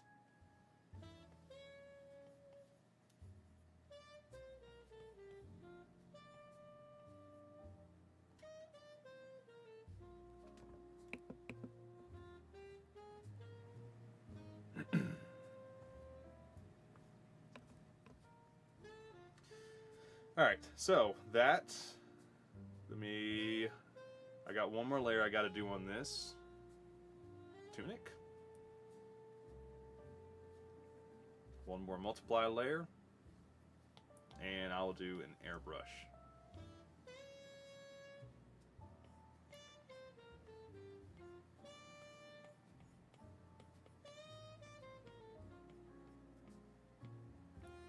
And drop that down a little bit more. Okay, that finishes up the tunic. What is this layer? Does this layer not have anything? That layer is empty. Liar! Okay.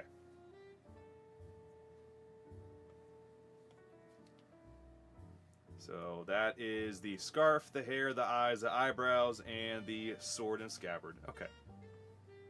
So we'll start up here on the hair.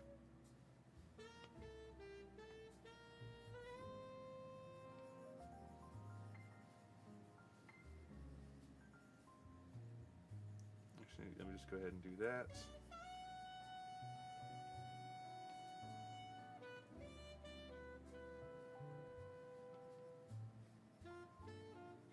Again, it's going to get blurred out, so we're not going to worry about how bad the details look.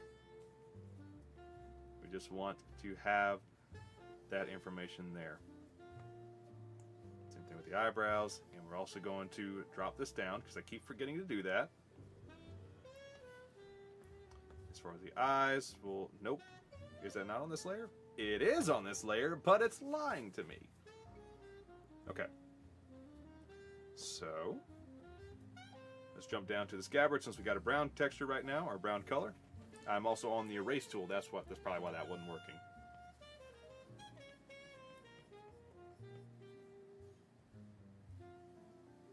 So many layers. I know.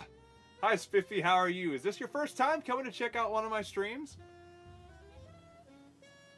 But yes, I have many layers. Let me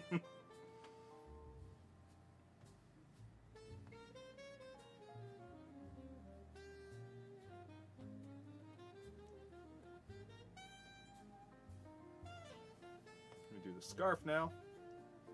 Oh, I'm on the wrong layer. Womp womp.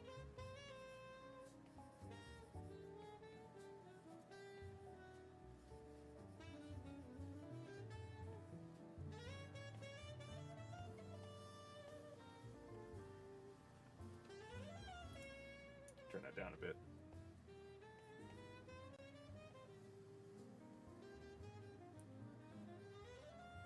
Okay, and now down here on the scabbard.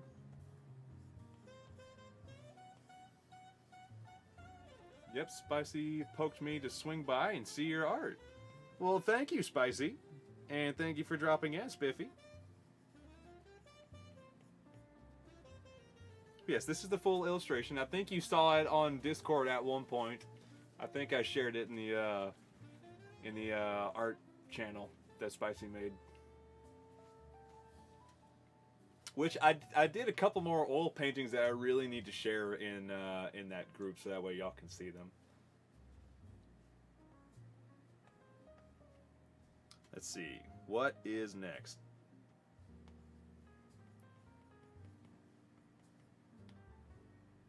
And I will make another clipping mask, make a multiply layer,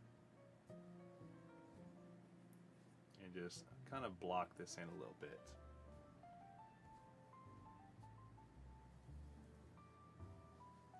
And I'm just going to make one more additional on top of this and do my airbrush.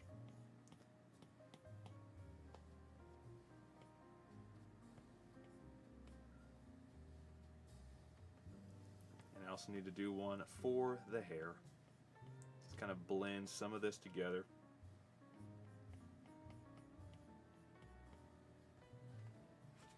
Okay. Not gonna get into detail. Not gonna get into detail. I'm gonna keep telling myself that. We'll just label this layer hair. This is the inside of the mouth, so let's just go ahead and add one multiply layer on top of that. And I think we can get away with just doing a little bit of shadow across both. Just so that way there's some depth in there. And not undo it. Okay? I'll group that. I'll just go ahead and leave that one unnamed. And now we will do the armor set similar to how we did the previous armor set. And I doubt that I still have the previous color. Oh, hey, check it out. I do still have the previous color. All right. So, again, because it's going to be in the background, we don't need any details. Don't need a whole bunch of details. We're just going to do a lot of implied shadows.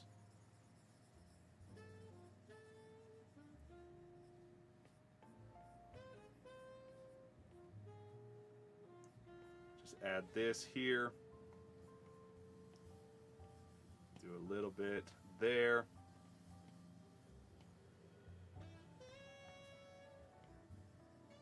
Around right here.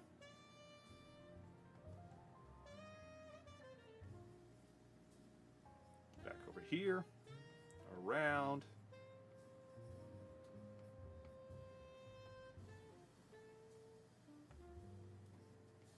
down right here off to the side, and color the majority of that in. Also catch this sword right here. We'll do the broad side of the pommel right there in solid color, and we'll just fill this in right here. Hilt, not pommel. Pommel's down at the end. Thank you so much for following, Spiffy. I don't know why, but I'm not hearing any notifications right now. I had to rearrange some things, and a lot of stuff got broke. So I'm sorry if I miss anybody's notifications.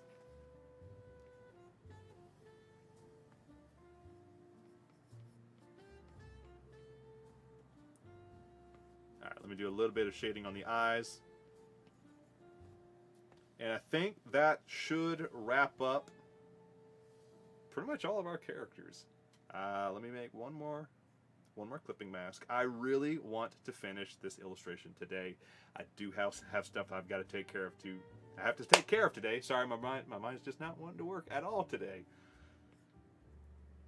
But I've got stuff I need to take care of later today.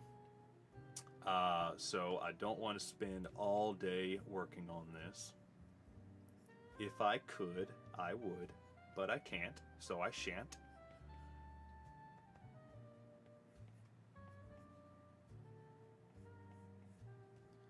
Okay. So I believe that wraps everything up. Because our character in the far back is going to get blurred out. He has the least amount of detail. Our knight has the second most, and then our female mage has the most detail. And I think now, at this point, I think at this point now I can start really pushing all the lighting through and get the actual highlights and all the light rays pushing through, which was something I had to stop myself from working on in the last stream. Alright, so skin tones are done, hair is done, clothing is done, armor is done. I think we're good. So that's my lights, line art. Let me do this. I want to duplicate this layer and I'm going to flatten it.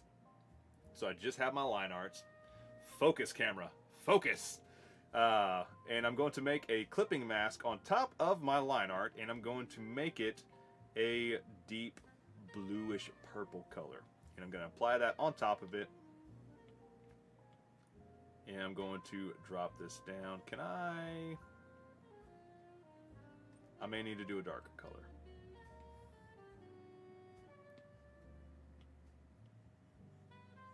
So that will actually take away from the shadows. So I need it to be darker. I don't want it to be a solid black line art. I want it to have a little bit of color into it. Okay, so now I can do the fun part now. So I'm going to set this to an add layer. I'm going to select the orange that we're using for our highlights, and I'm going to do a mass fill of my lights. So I'm going to scale up the airbrush tool, and I'm going to start pushing on top. Because my layer is at the top above everything else, I will be painting above everything. So now I can really start pushing this forward. Maybe not that much. I can bring some up down here. Push some on top of this character. And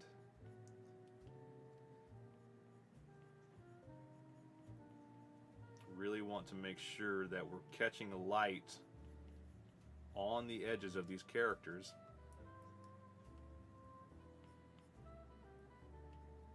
Need to make it a little bit bigger.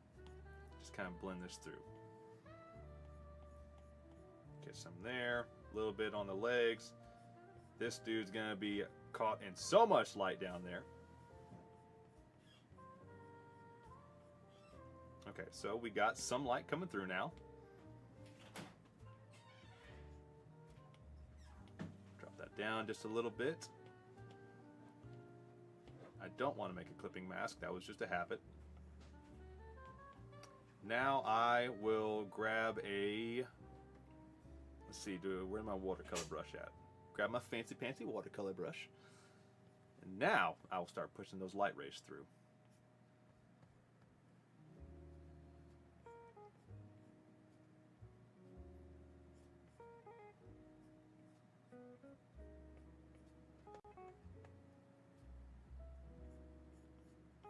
And these I will probably blur out a little bit more. I don't want a whole bunch. I just want something to indicate where the light is pushing through from. So right here, push out from here, and I'll go back and I'll erase a little bit more over the spot that I didn't want to hit, which is right there. Push some more through down here. Maybe not that much. That might be a little too much right there. Push some light through here. I've already got some there. I need to be a little bit more methodical with down here. Maybe, maybe not. Oh, I'm also on the wrong brush type. I'm on the erase tool. Okay,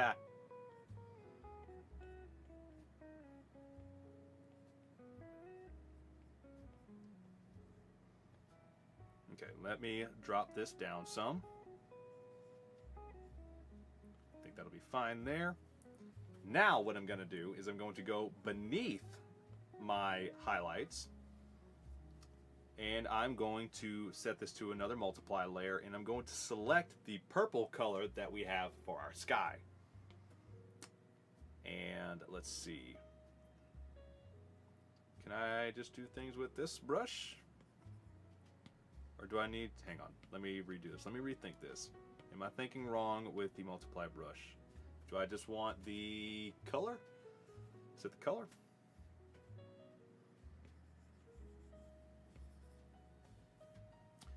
Show me what I'm doing.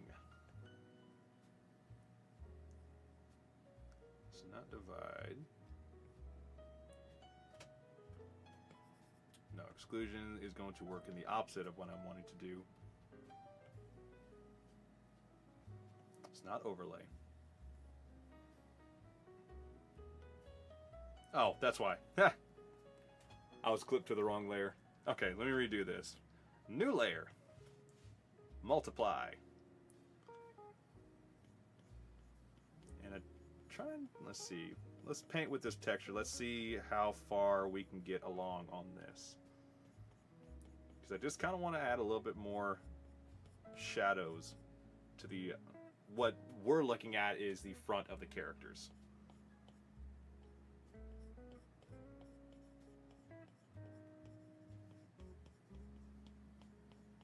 I don't think I want a whole bunch on the face. Yeah, that's going to be way too much. So let me undo this. I will not a clipping mask. That might have been what I was doing wrong earlier. So let me set it back to a color, and I will do a airbrush. Not that. Okay. Is it hue? One of these should just start applying that color, which I guess I can just leave it on the page for right now. Is it pin light? No, pin light's not gonna do much. Vivid light. Vivid light's what I'm looking for. That's what I was looking for. Alright, so now knowing that, let me erase this.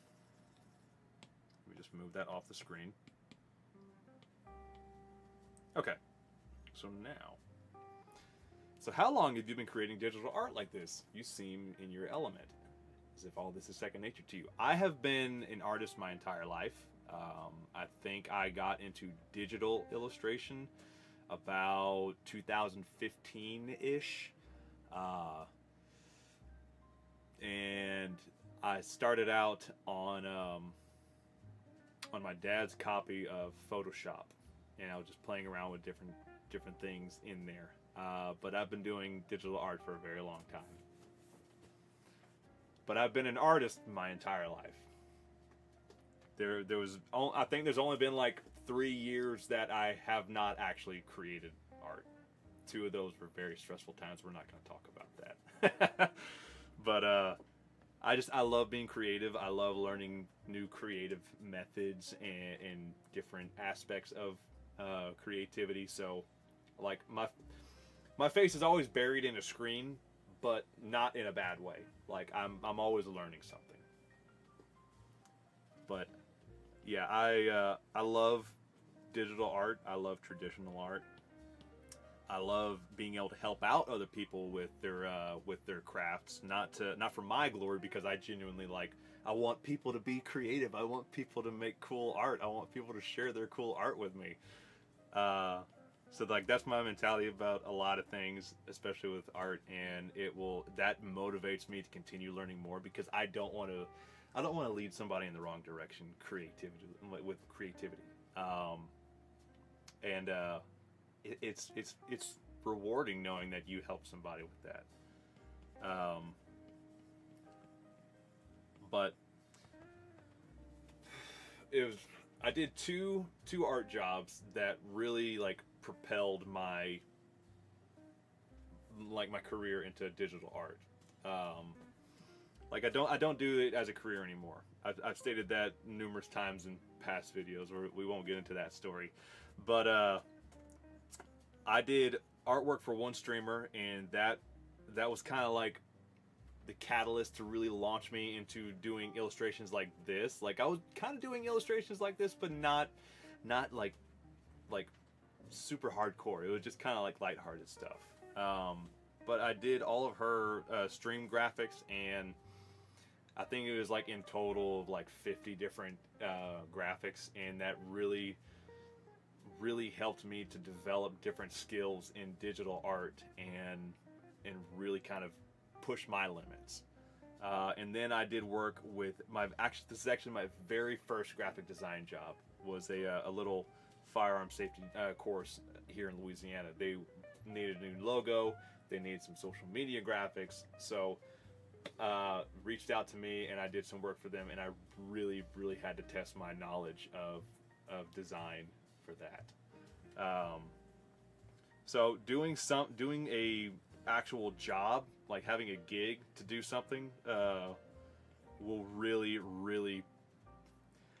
I can learn as much as I can by just doing it on my own. But when I have that like time pressure is really when the gears start grinding. But I also hate deadlines.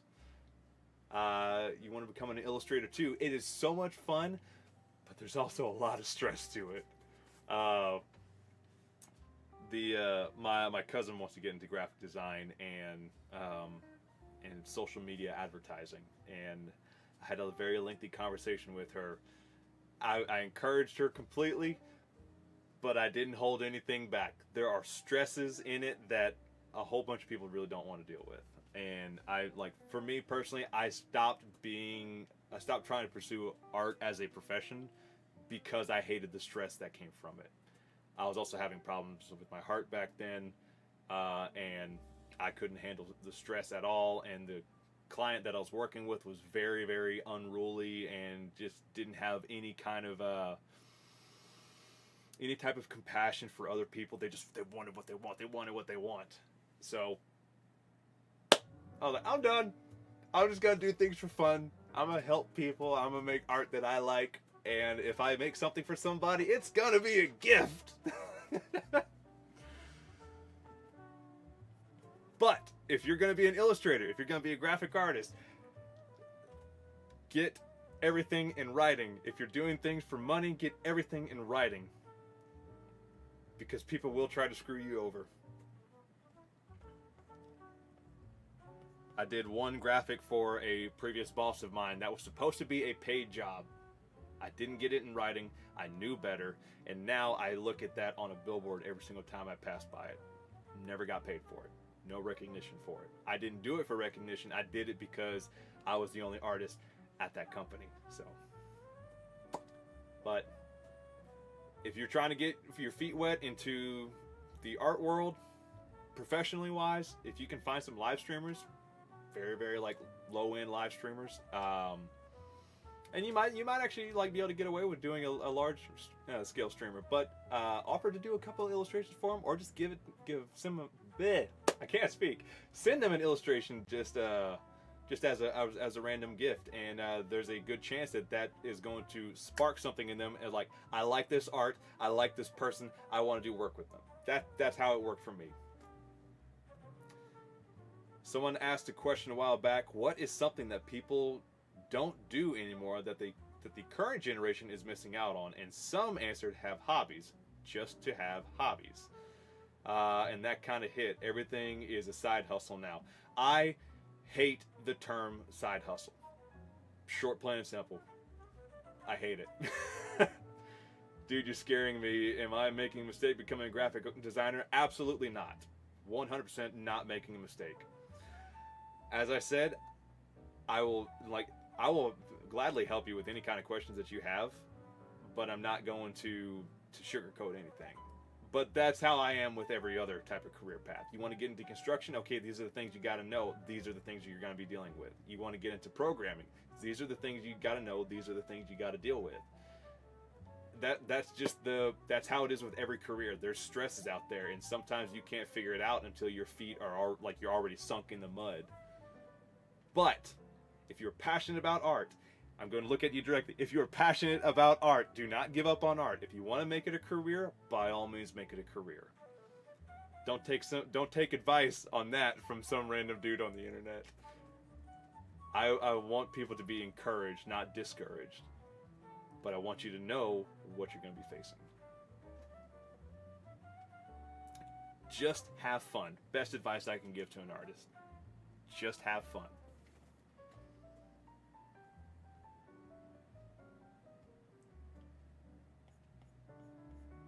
Back to the art. Another rant. Yeah, Yes, if you're just having fun, you're not gonna even notice those things. I didn't like it because I had a whole bunch of things that were going on in life, and it was, I can't do art for fun. I got all these different things going on, and I was having health problems, and this customer was being like really, really adamant and just disrespectful. Like, I had a very bad client, but that's my reference point. I've had tons of phenomenal clients. Fair enough, sugarcoating it probably won't help much. In all honesty, it really doesn't. But yeah, I had a whole bunch of stuff going on, so everything was compounding. If I didn't have anything else going on and I was purely just doing graphic design, like, I enjoyed it. I really did enjoy it. TJ being all wisdom. I'm weird. I'm not wise. I'm weird. But yeah, I absolutely loved doing design. I loved doing illustrations. I loved working with people.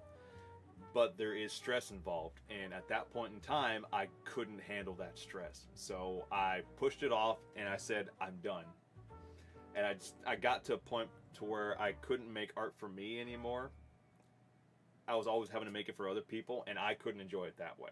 So I had to get back and reteach myself how to make art for myself without having some grand scheme in the back of my mind, like, this is what I'm trying to accomplish. Like, there's no grand scheme for this. This is just an illustration.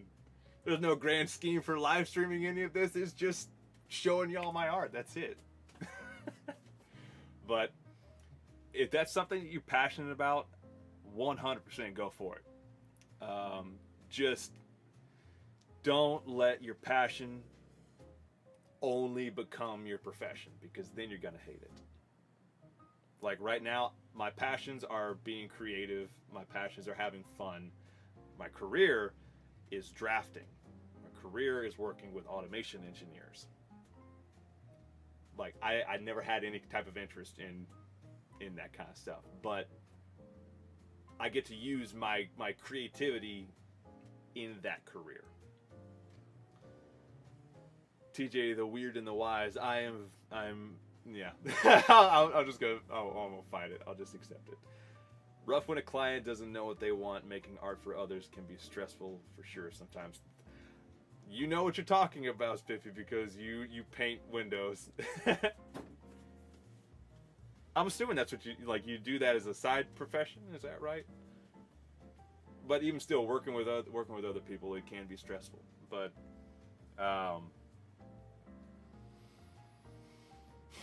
probably going back to you, Alex, real quick. Probably the one thing you're going to get the most trying to be an illustrator is you're going to encounter people who don't know what they want, and they don't know how to describe what they want. And some people will use that for nefarious purpose to try to get as many sketches as possible, but for the most part, people just genuinely don't know what they want. And it's a fun but also kind of a stressing part of, like, all right, I did this, now I got to ask questions. Okay, I got to redo this, now I got to ask questions. But you get to learn a lot through that. You really get to learn a whole bunch through it. And there's a good chance that you're going to build a really good rapport with the client, and you may end up sinking in, solidifying more work in the future.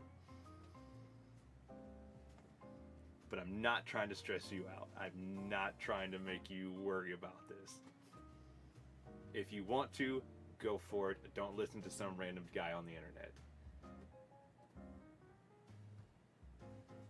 Okay. Back to what I was doing.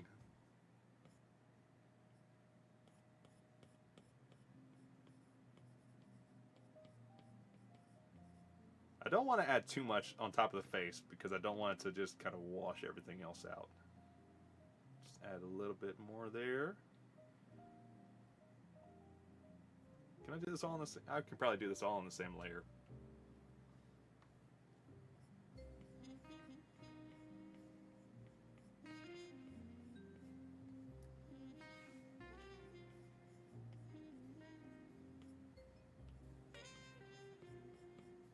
I just want to add a darker, a uniform shadow across the back. I used to, but not so much now. Just a rare thing. I do it for just for myself now, though currently have no decent window murals at home. Well, you need to jump on top of that then. You need to start making some more murals for yourself. Camera, focus on me. But Alex, definitely surround yourself with as many encouraging artists as you can, and have a diverse style with each artist, so that way you can learn something from them and they can learn something from you.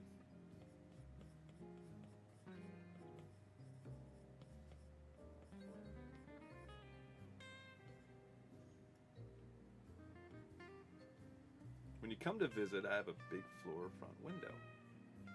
I have a big to the floor, okay, big to the floor front window.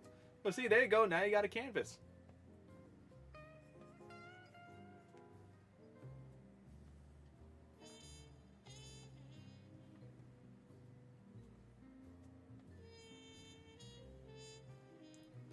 And I'm going to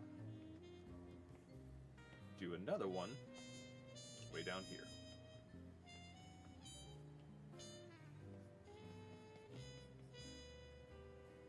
I'll erase that in just a second. Drop this down.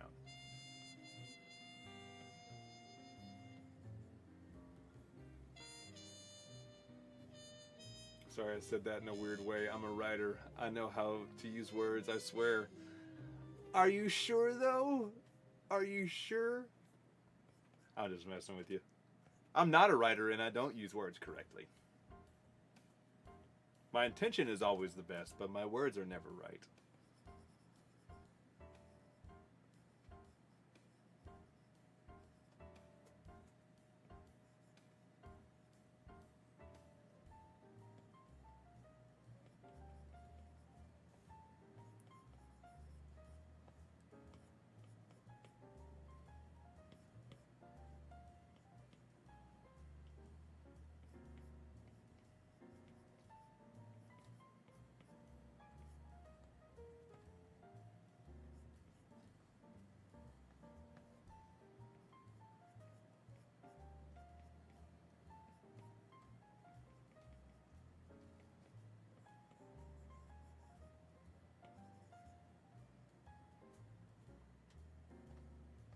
Okay. So that's all done now.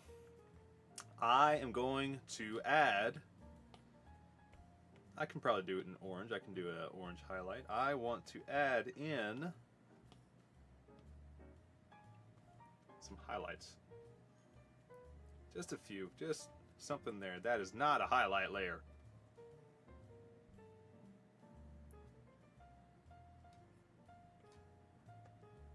I love how detailed the light work is. Something like that's something I like to do. Use a light in my art, but it's just in a way different way. Yeah, because you like let all the light bleed through like openings in your paintings, correct?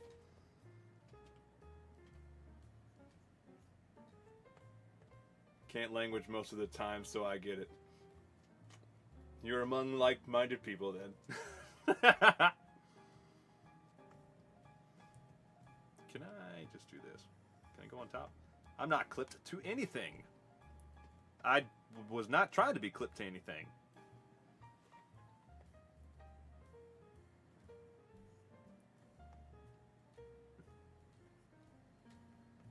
Let's see.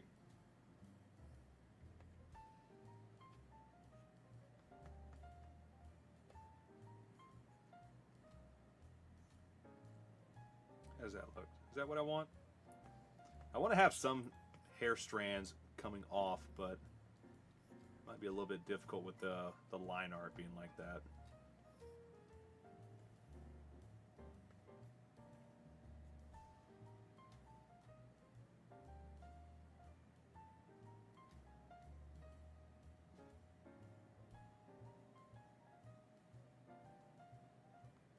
I'm just going through my different layers real quick, just seeing,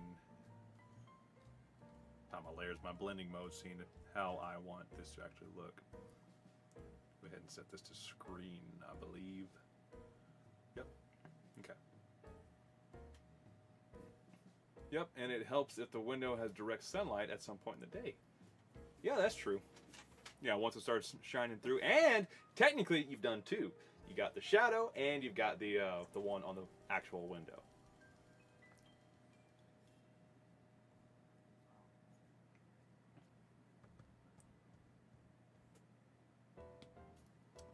Let me change this.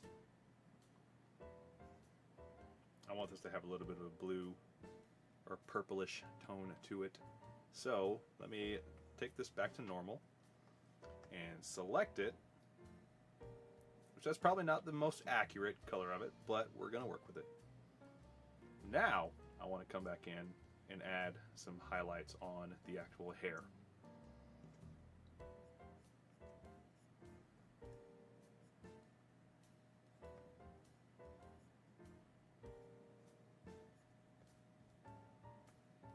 I don't want a whole bunch of highlights.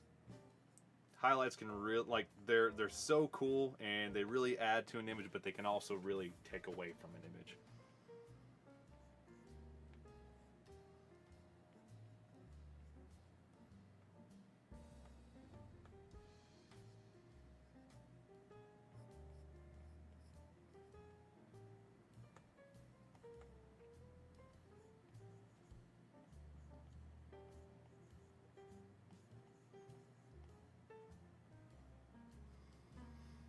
How much time do you typically spend on an image that is as detailed as this one? So I used to be able to knock things out pretty quickly. This one has taken me 3 streams so far, and I think that roughly equates to about 8 hours, which kind of falls in line with the last time I tried streaming art.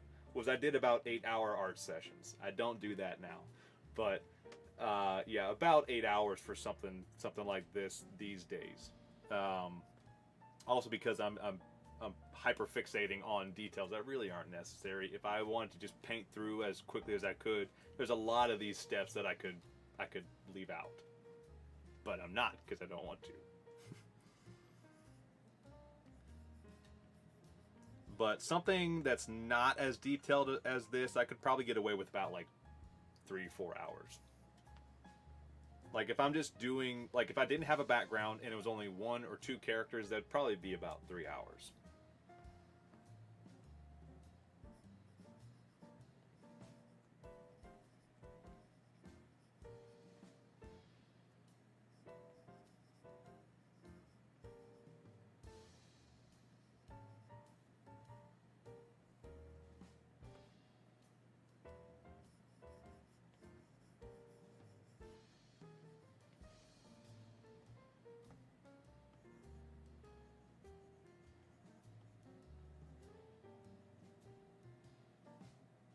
Okay, I think that's enough for the hair. I'm not going to worry too much about that hair. So now let me make another layer. We're at 149 layers. That's the other thing. I don't need this many layers. I'm just doing it.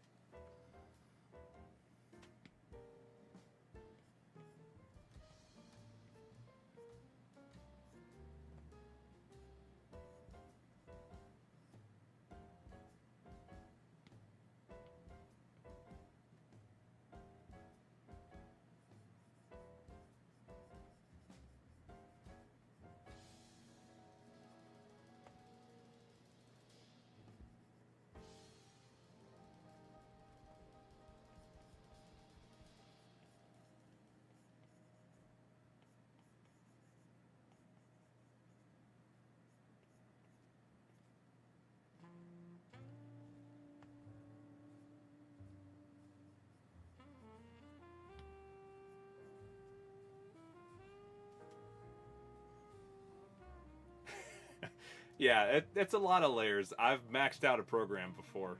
I think it was about 600 or so layers. But that was a whole bunch of different illustrations that I just kept in one project and basically just kept making layer groups. But I found out what the max amount of layers was. And it was around like 600 like 50-ish. I think. I'm trying to remember if it was that or if it was within that bracket. It was more or less.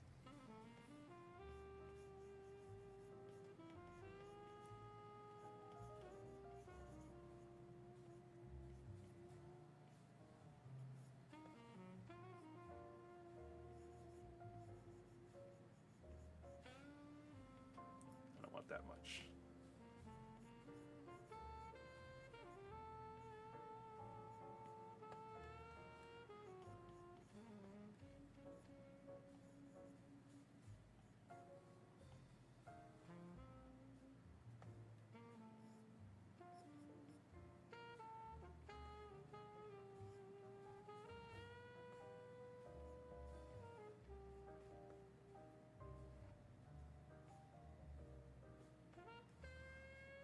Okay, I think that's fine for the hair.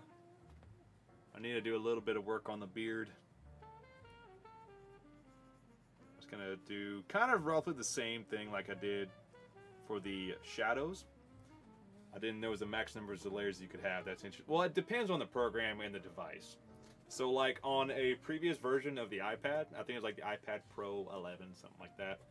Procreate, depending on the canvas size, it would max out your layers.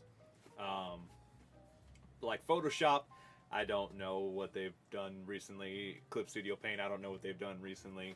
But I was doing design within Clip Studio on a Surface Pro. I think it was like a Surface Pro 2.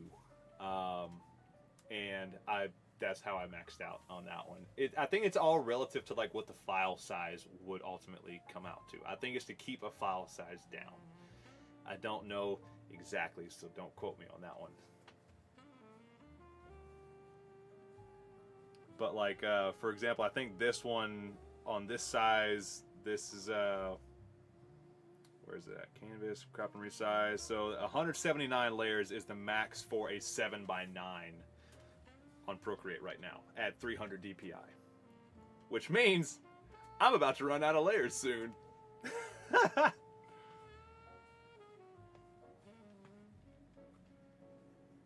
So we may finish this out right at our max layers.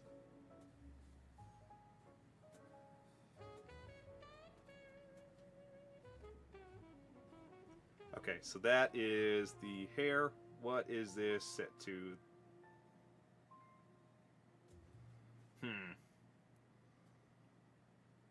And some of these I could probably go back and merge them together. I'm just not going to do that just yet. So on this one, I can probably get away with coming down here and adding the little highlights down here.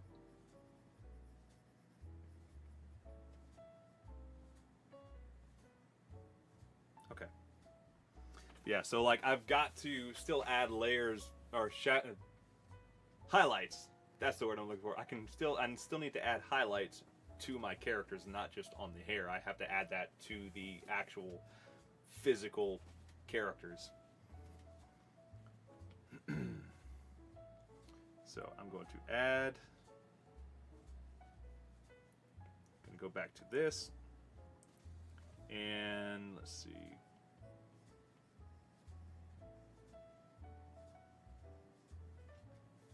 And then I'll probably come back and I'll also add another layer on top of my line art to have that all kind of blend in. So I can go back over. So as I'm doing now, I can paint over my line art, but it's not clipping to it.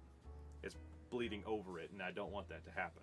So I'll probably go back in and individually color the line art in those areas. I must be off, but it was fun to see you create. Hope to lurk again sometime. Thank you so much for dropping in, Spiffy. I hope you have a fantastic rest of your week. Hope you have a fantastic rest of your weekend. That's what I was trying to say. But thank you so much for dropping by.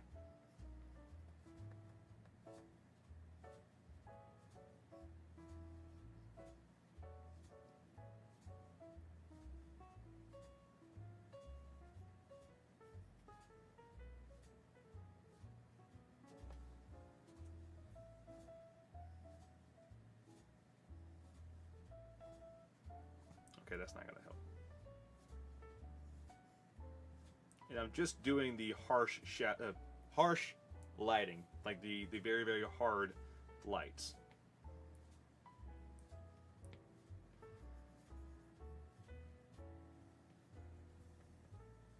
And I'm actually going to erase that right there.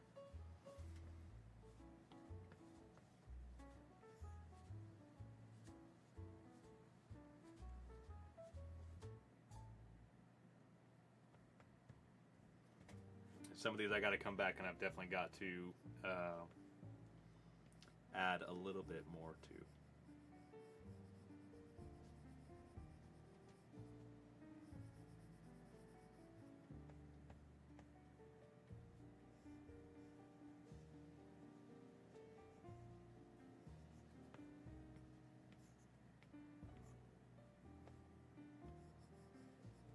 So, no, not right there. Right there, yes.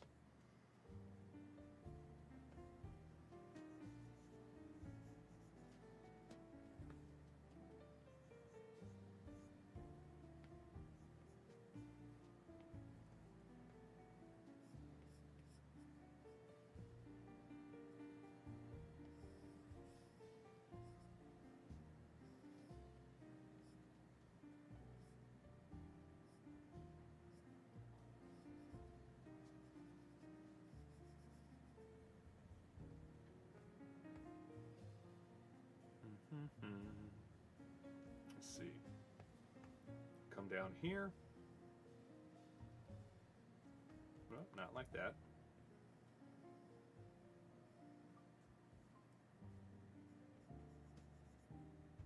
Maybe not right there.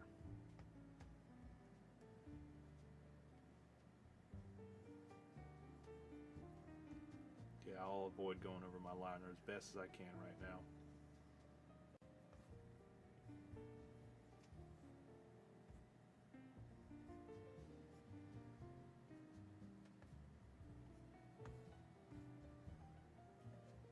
I won't bother with that for right now. Light would still be coming through here on the bottom. At least a very, very little amount. Now I'll probably come back and add a soft light, not shadow. I've been doing shadows for so long on this. That's the only word that's coming out of my mouth. I'll be adding a soft light up underneath here.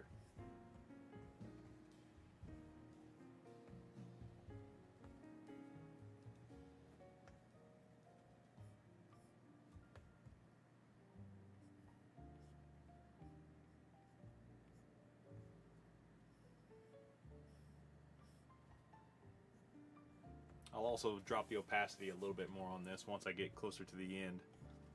So anything that is kind of overlapping in an awkward way will kind of blend in a little bit better. But I will come and erase some of these like really noticeable spots.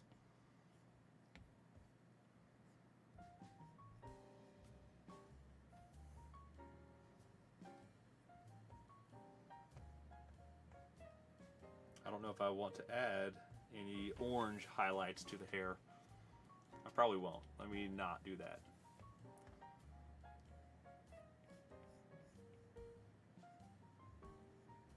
And same thing like before, add a little bit of texture to the armor, just that way it's not completely straight lines. Same way down here, because that is catching a little bit of light.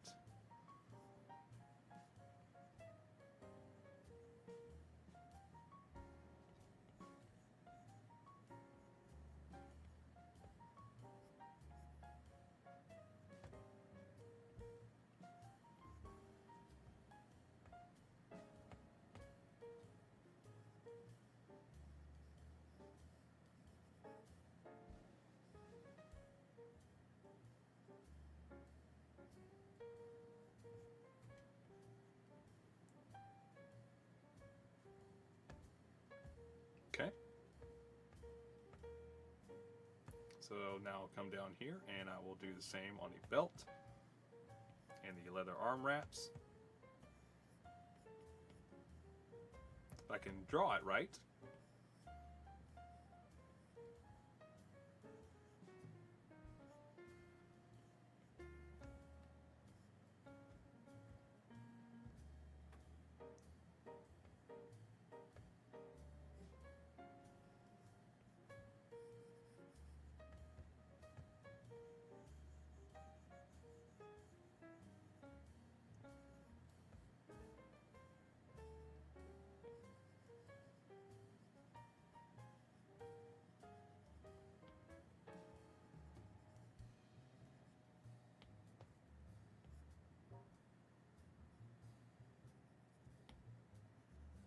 probably don't need any highlights down here, but I'm going to add them anyway.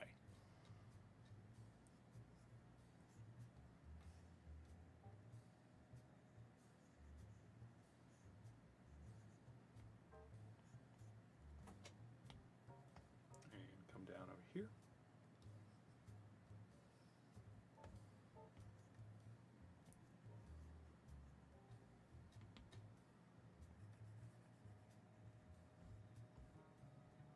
Okay. And I'll just add some rough highlights to this character back here, which he's already got quite a bit of highlights on him, but we're gonna go for it anyway.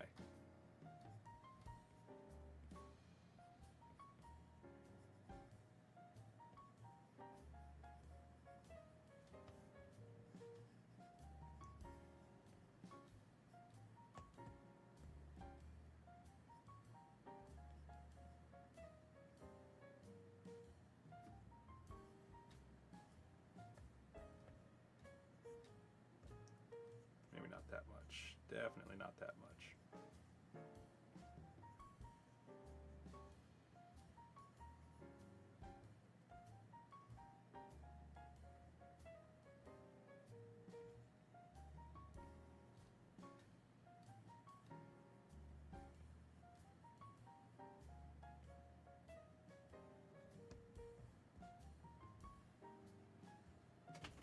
Okay. Probably a little too much back there. I can select him and I can grab my airbrush tool real quick. Drop the opacity down and just do a quick flick over, and that's cool with me.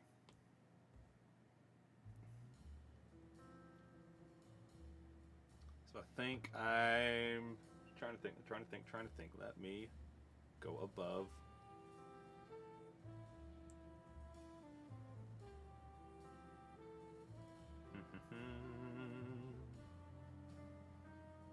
What am I looking for? I am looking for my airbrush again. I'm going to add a little bit more light coming through. I need to add some down here now that I know where my highlights are.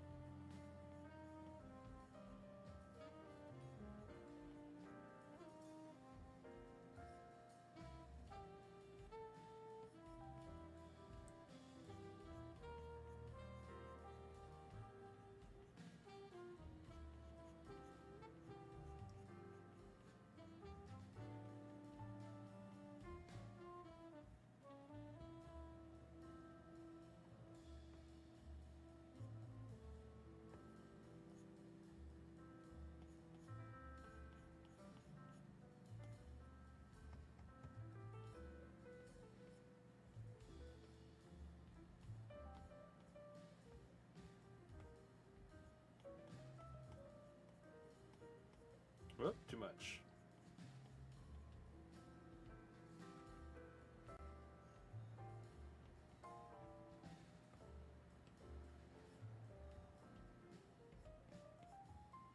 I'm on the erase tool, that's why that's not working.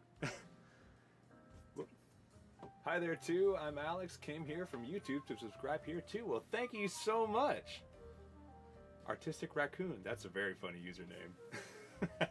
But thank you so much for following on both. Again, I'm sorry that for some reason no notifications are going on. That's something I'm going to do some testing around with. But thank you so much for following on both YouTube and Twitch. And also thank you for letting me go on a little bit of rant about art. I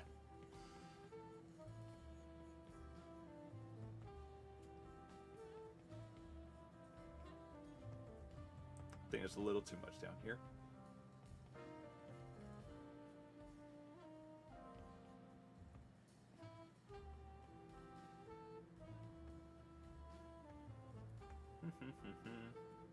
I think I need to add a little bit of additional texture to the metal. Just a hint of texture to it, not anything crazy. Like, I want to indicate that it does have a drop-off edge.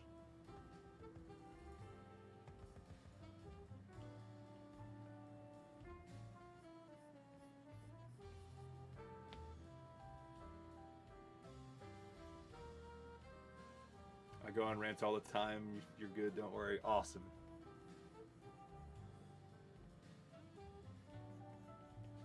I tend to only go on rants about things I'm very passionate about. For the most part, I really don't go on rants. I'm usually the quiet one hanging out in the back.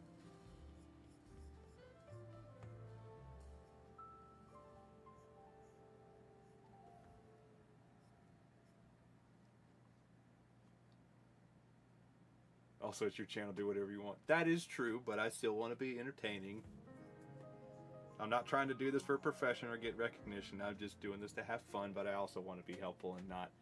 I want to be helpful, I want to have fun, and I also want to actually work on illustrations, because I'm also using this as a disciplinary act to get me to actually work on illustrations. That and people who come around just to watch art don't really want to hear a whole bunch of rants. So it's hit or miss.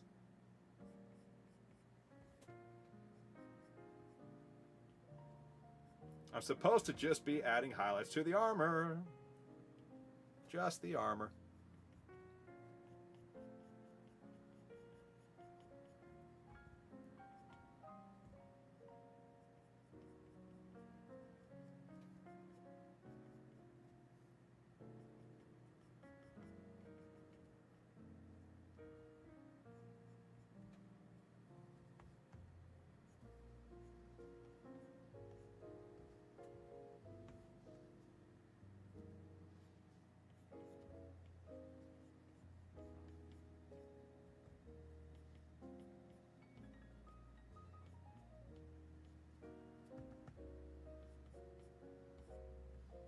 Okay.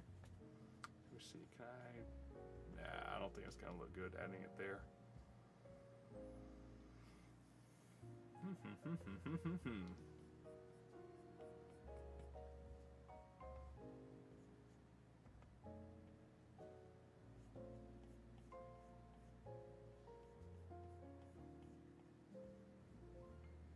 All right. Okay.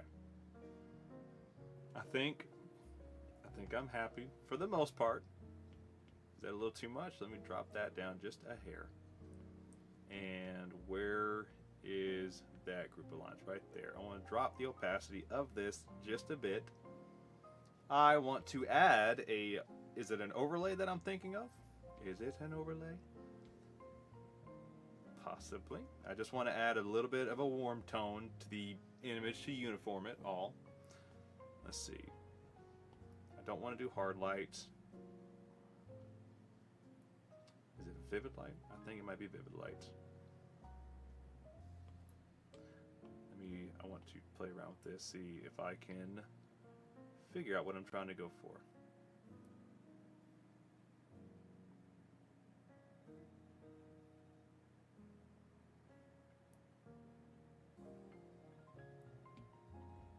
Yeah, I'm gonna go back to what I was doing. Okay,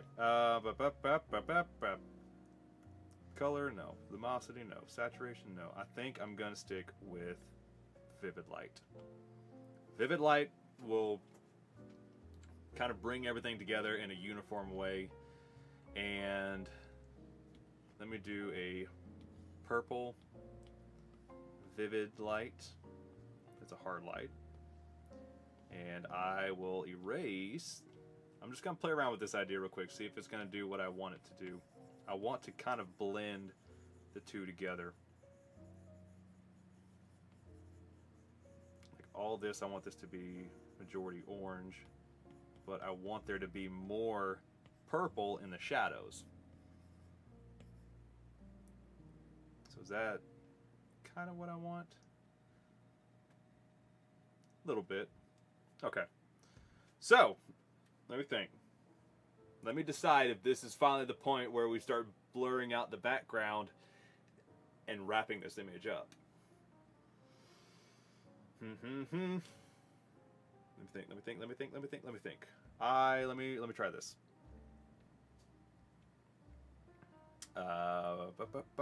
Vivid light. Let me get a really, really dark color. Can I add something that looks a little bit more like a vignette? At least down towards the bottom. Be a little bit too much.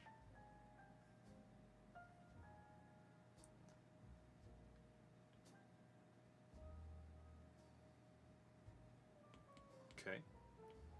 Let me do an add, come back up to a brighter color.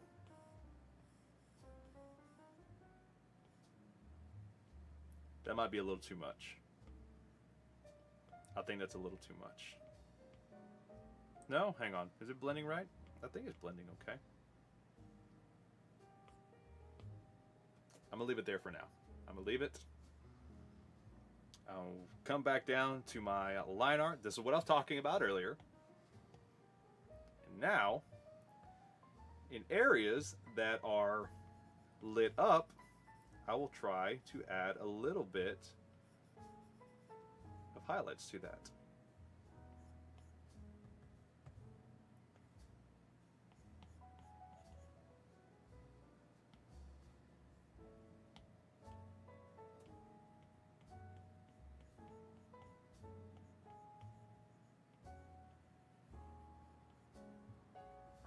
That might be too much in some areas, but areas like down here, that'd be perfectly fine.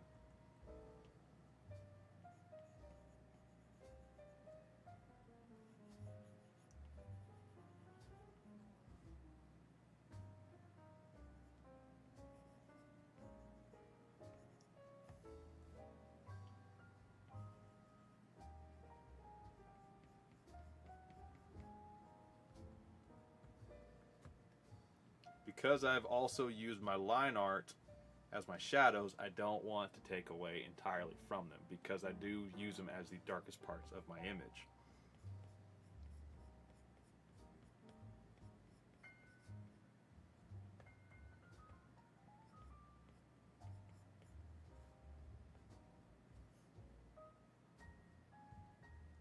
But what I can also do in some areas, like right over here on the face, I can come in.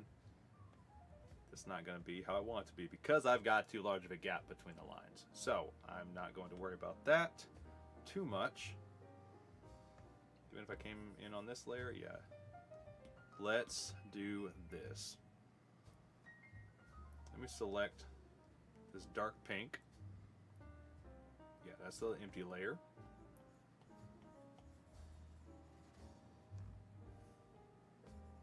Oh, too big. Go back and erase this.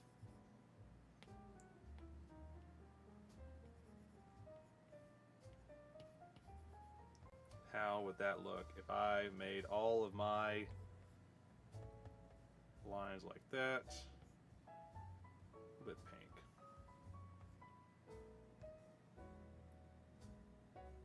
Leave it a little bit darker.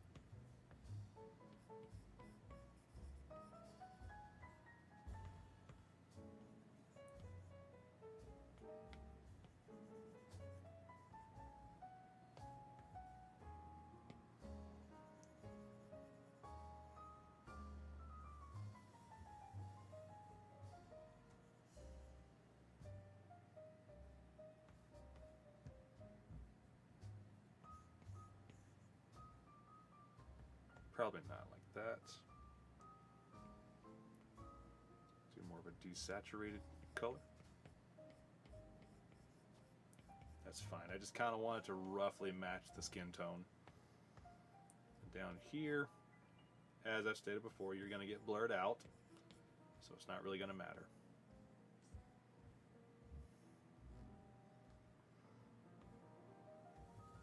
Let me do a little bit more work on the hair of the mage. Do a little bit, if I can do a little bit lighter color, like maybe I can pull out this lavender color and kind of blend things up a little bit more.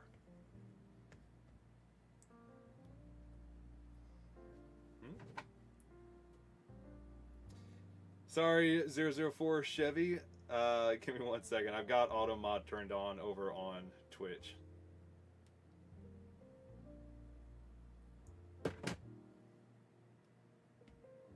But how are you? I hope you're having a fantastic day. I don't think I want to do entirely white on here. Can I do a little bit of a, just something to hint at the lines?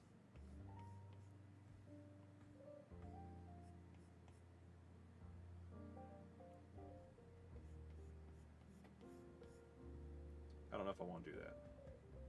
Am I on a different layer? I am on a different layer. Okay. So with that in mind, I can drop the opacity.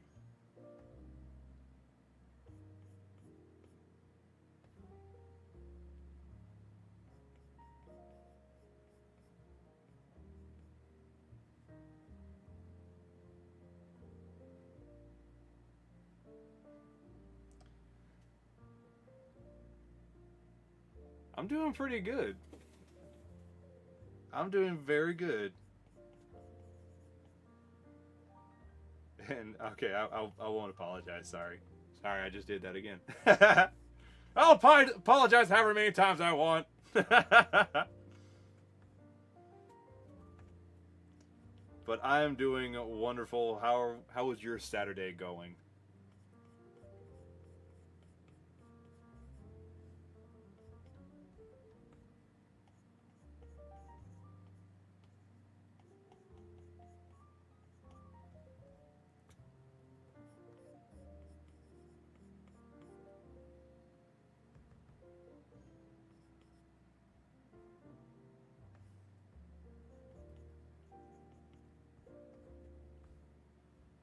I'm going to drop the opacity down of this a little bit more, just so that the darker lines still show through. Okay, and I think I could be here the rest of the day working on this. I think I just want to add a little bit more shadows, and I think we'll call it done there and wrap this up.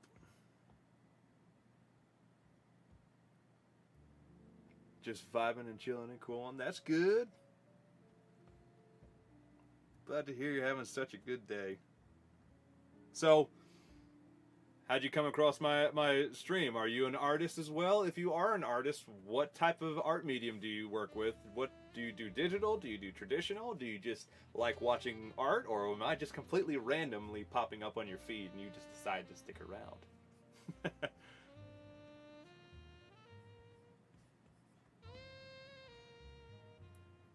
More shadow is always good. Hello, Shadow Van Dark. How are you? I saw you were live streaming earlier. I'm sorry I didn't drop in.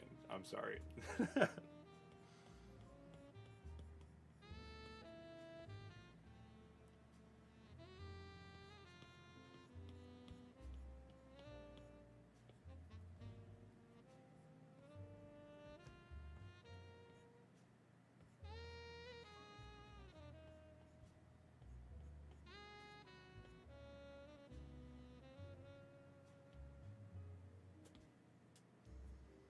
All right. I think I'm good. I think overall I'm pleased with it. I think we can begin to wrap this one up. Finally, it's taken 3 streams to do it, but we're almost there. Okay.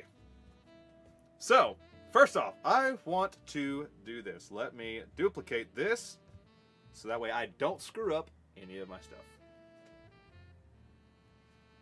How dare you not observe my content whenever I'm online? I'm terribly sorry. I've been very busy. And today I was stressing trying to get all of this together. You just like watching art? Awesome. Well, I hope you enjoy watching this. So what I want to do, that is all the light shining behind the characters. This is all on the clouds, so that means that's my background. And I'm going to flatten that, and I'm going to blur that out in a moment. Going to group that. Okay. Going to flatten that because that is the castle. I do not need my line art on this shell. Let's see. That is... Oh, that's cool. That's cool looking. That was a happy little accident. Okay, so now let's do a Gaussian blur. We'll do a little bit, not a whole bunch. And then we will come in and let me duplicate this in case I need a little bit of a rework later on. I'm going to do that with all of my stuff, actually. So let me go back and undo the blend of, or the blur. Okay. Turn that off. Blur this. Not that much. We'll do about 5%.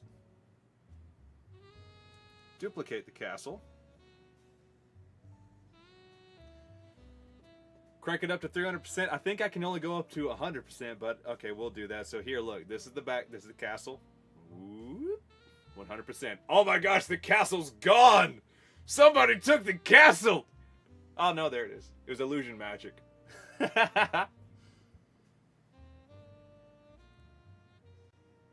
Do roughly 4% on that.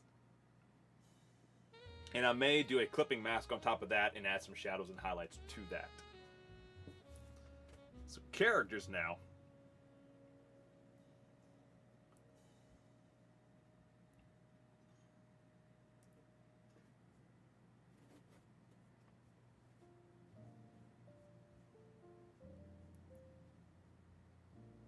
So let me group that. Can I duplicate that, or is that, yeah, it's gonna push me past my max layers. So we're just going to say flatten. And I will have to blur out the characters kind of individually as I go. So let me duplicate this, and I will do each one individually. So I will add a blur here. Hang on. Let me rethink this, because I may need to have everything blended together, because these are all highlights that all belong together. With that, group, flatten, not what I want to do. Let's see, will you group up? Up.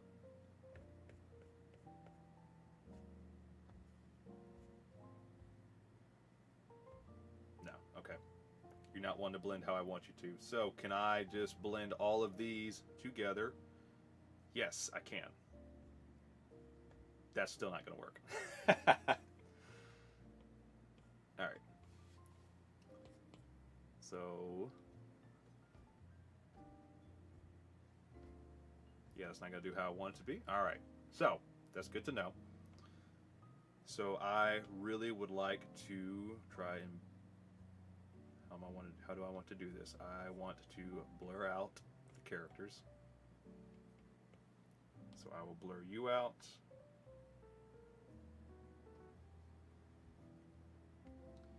And then I will blur you out a little bit more. And then I will go back and I will erase the characters that I don't want blurred out. Did I just do that all in the same one? I did.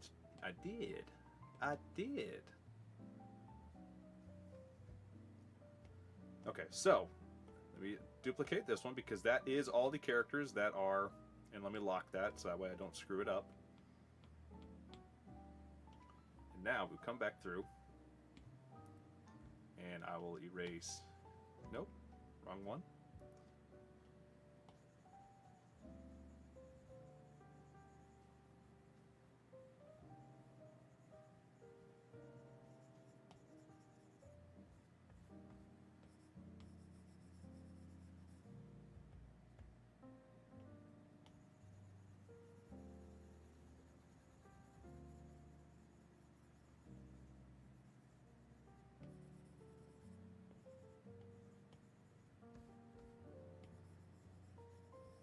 I had to also kind of blur out the highlights a bit too, because those are still visible.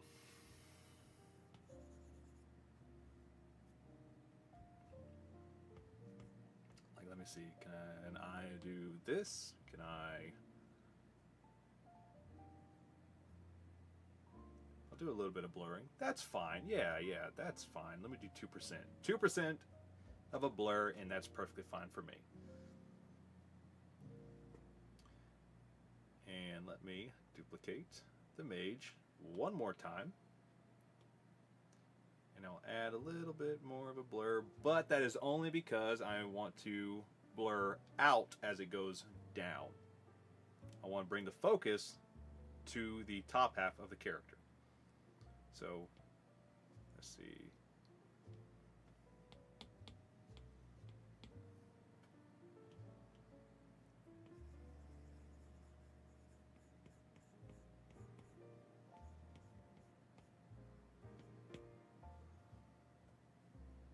Probably is a little too much, but I think that's fine.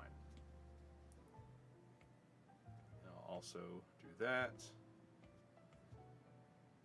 Let me unlock this, duplicate, and I want to take it beneath everything and activate it, and that will kind of give a little bit more shape back to it. Anything that got taken away, it will be a little bit more visible. Okay, I think that's fine.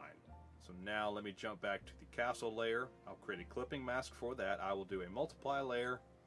I will keep this in the airbrush tool because we are already blurred out. I don't want any sharp lines at this point.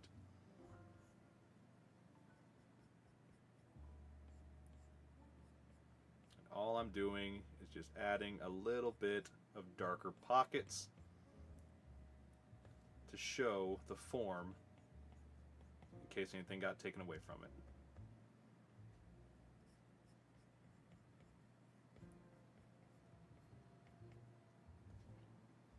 And now I'll make a highlight layer and I will go on top, clip it to the castle again. And now we will add the orange highlights on top of that. And I may need to drop the opacity down. That's okay, that's a given at this point. Don't want it that sharp.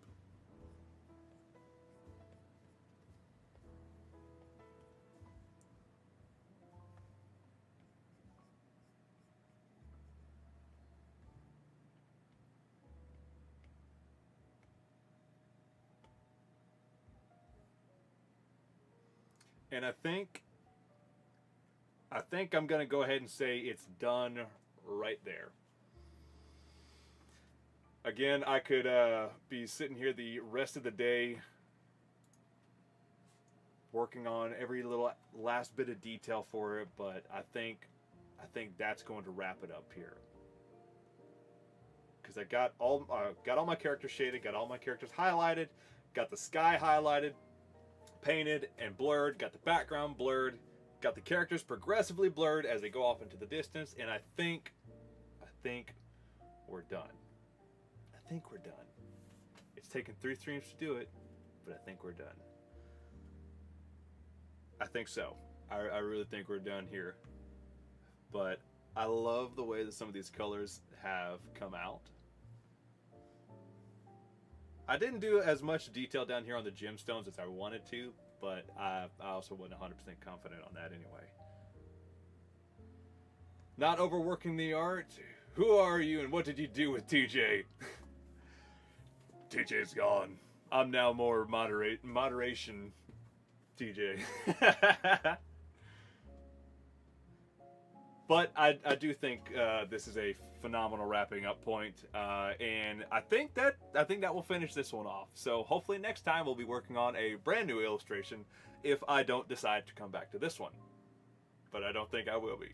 I've got a couple more kind of like in the bag that I want to work on. So I think this is a nice wrapping up point for here, and it is 1:50. I've got stuff that I've got to go do today. And yeah, this was the first time I've streamed to Twitch, Instagram, YouTube, and YouTube Shorts, and I think it worked out pretty well, minus like the 10 minutes that Twitch just decided to drop out all sound.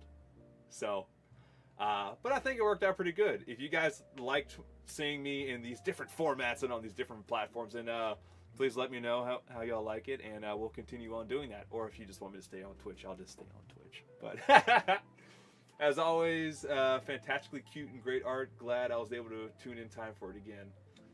Lord of the Rats, hello! I'm sorry we're wrapping things up here. But hello, thank you so much for dropping in. This is the art piece that we worked on today. I'm so sorry that you came in at the end. But yeah, if y'all liked seeing me on these different platforms, then please let me know. And if you haven't seen the vertical format, please go check it out on YouTube and Instagram. Tell me what you think about it. But yeah, I think this is a great wrapping up point for this illustration and a great wrapping up point for the day. This has turned out a lot better than what I was originally intending it to actually look like. And I'm pretty pleased with it. There are a couple things I'm a little disappointed with, but we're not going to fixate on that. We're not going to sit here all day and tweak it.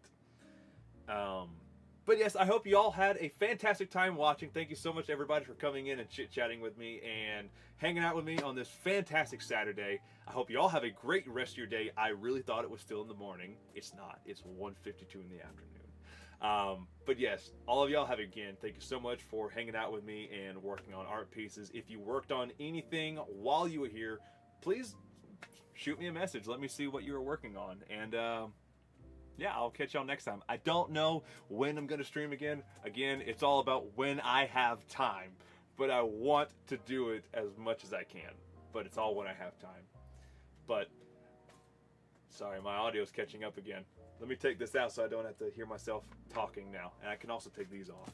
But yes, thank you so much, everybody, for hanging out with me. I hope you all have a great rest of your weekend. And I will see you guys next time. And let's go ahead and head on out. Also, Shadow, check this out. I have a new outro. I hope you all have a fantastic weekend. See y'all next time.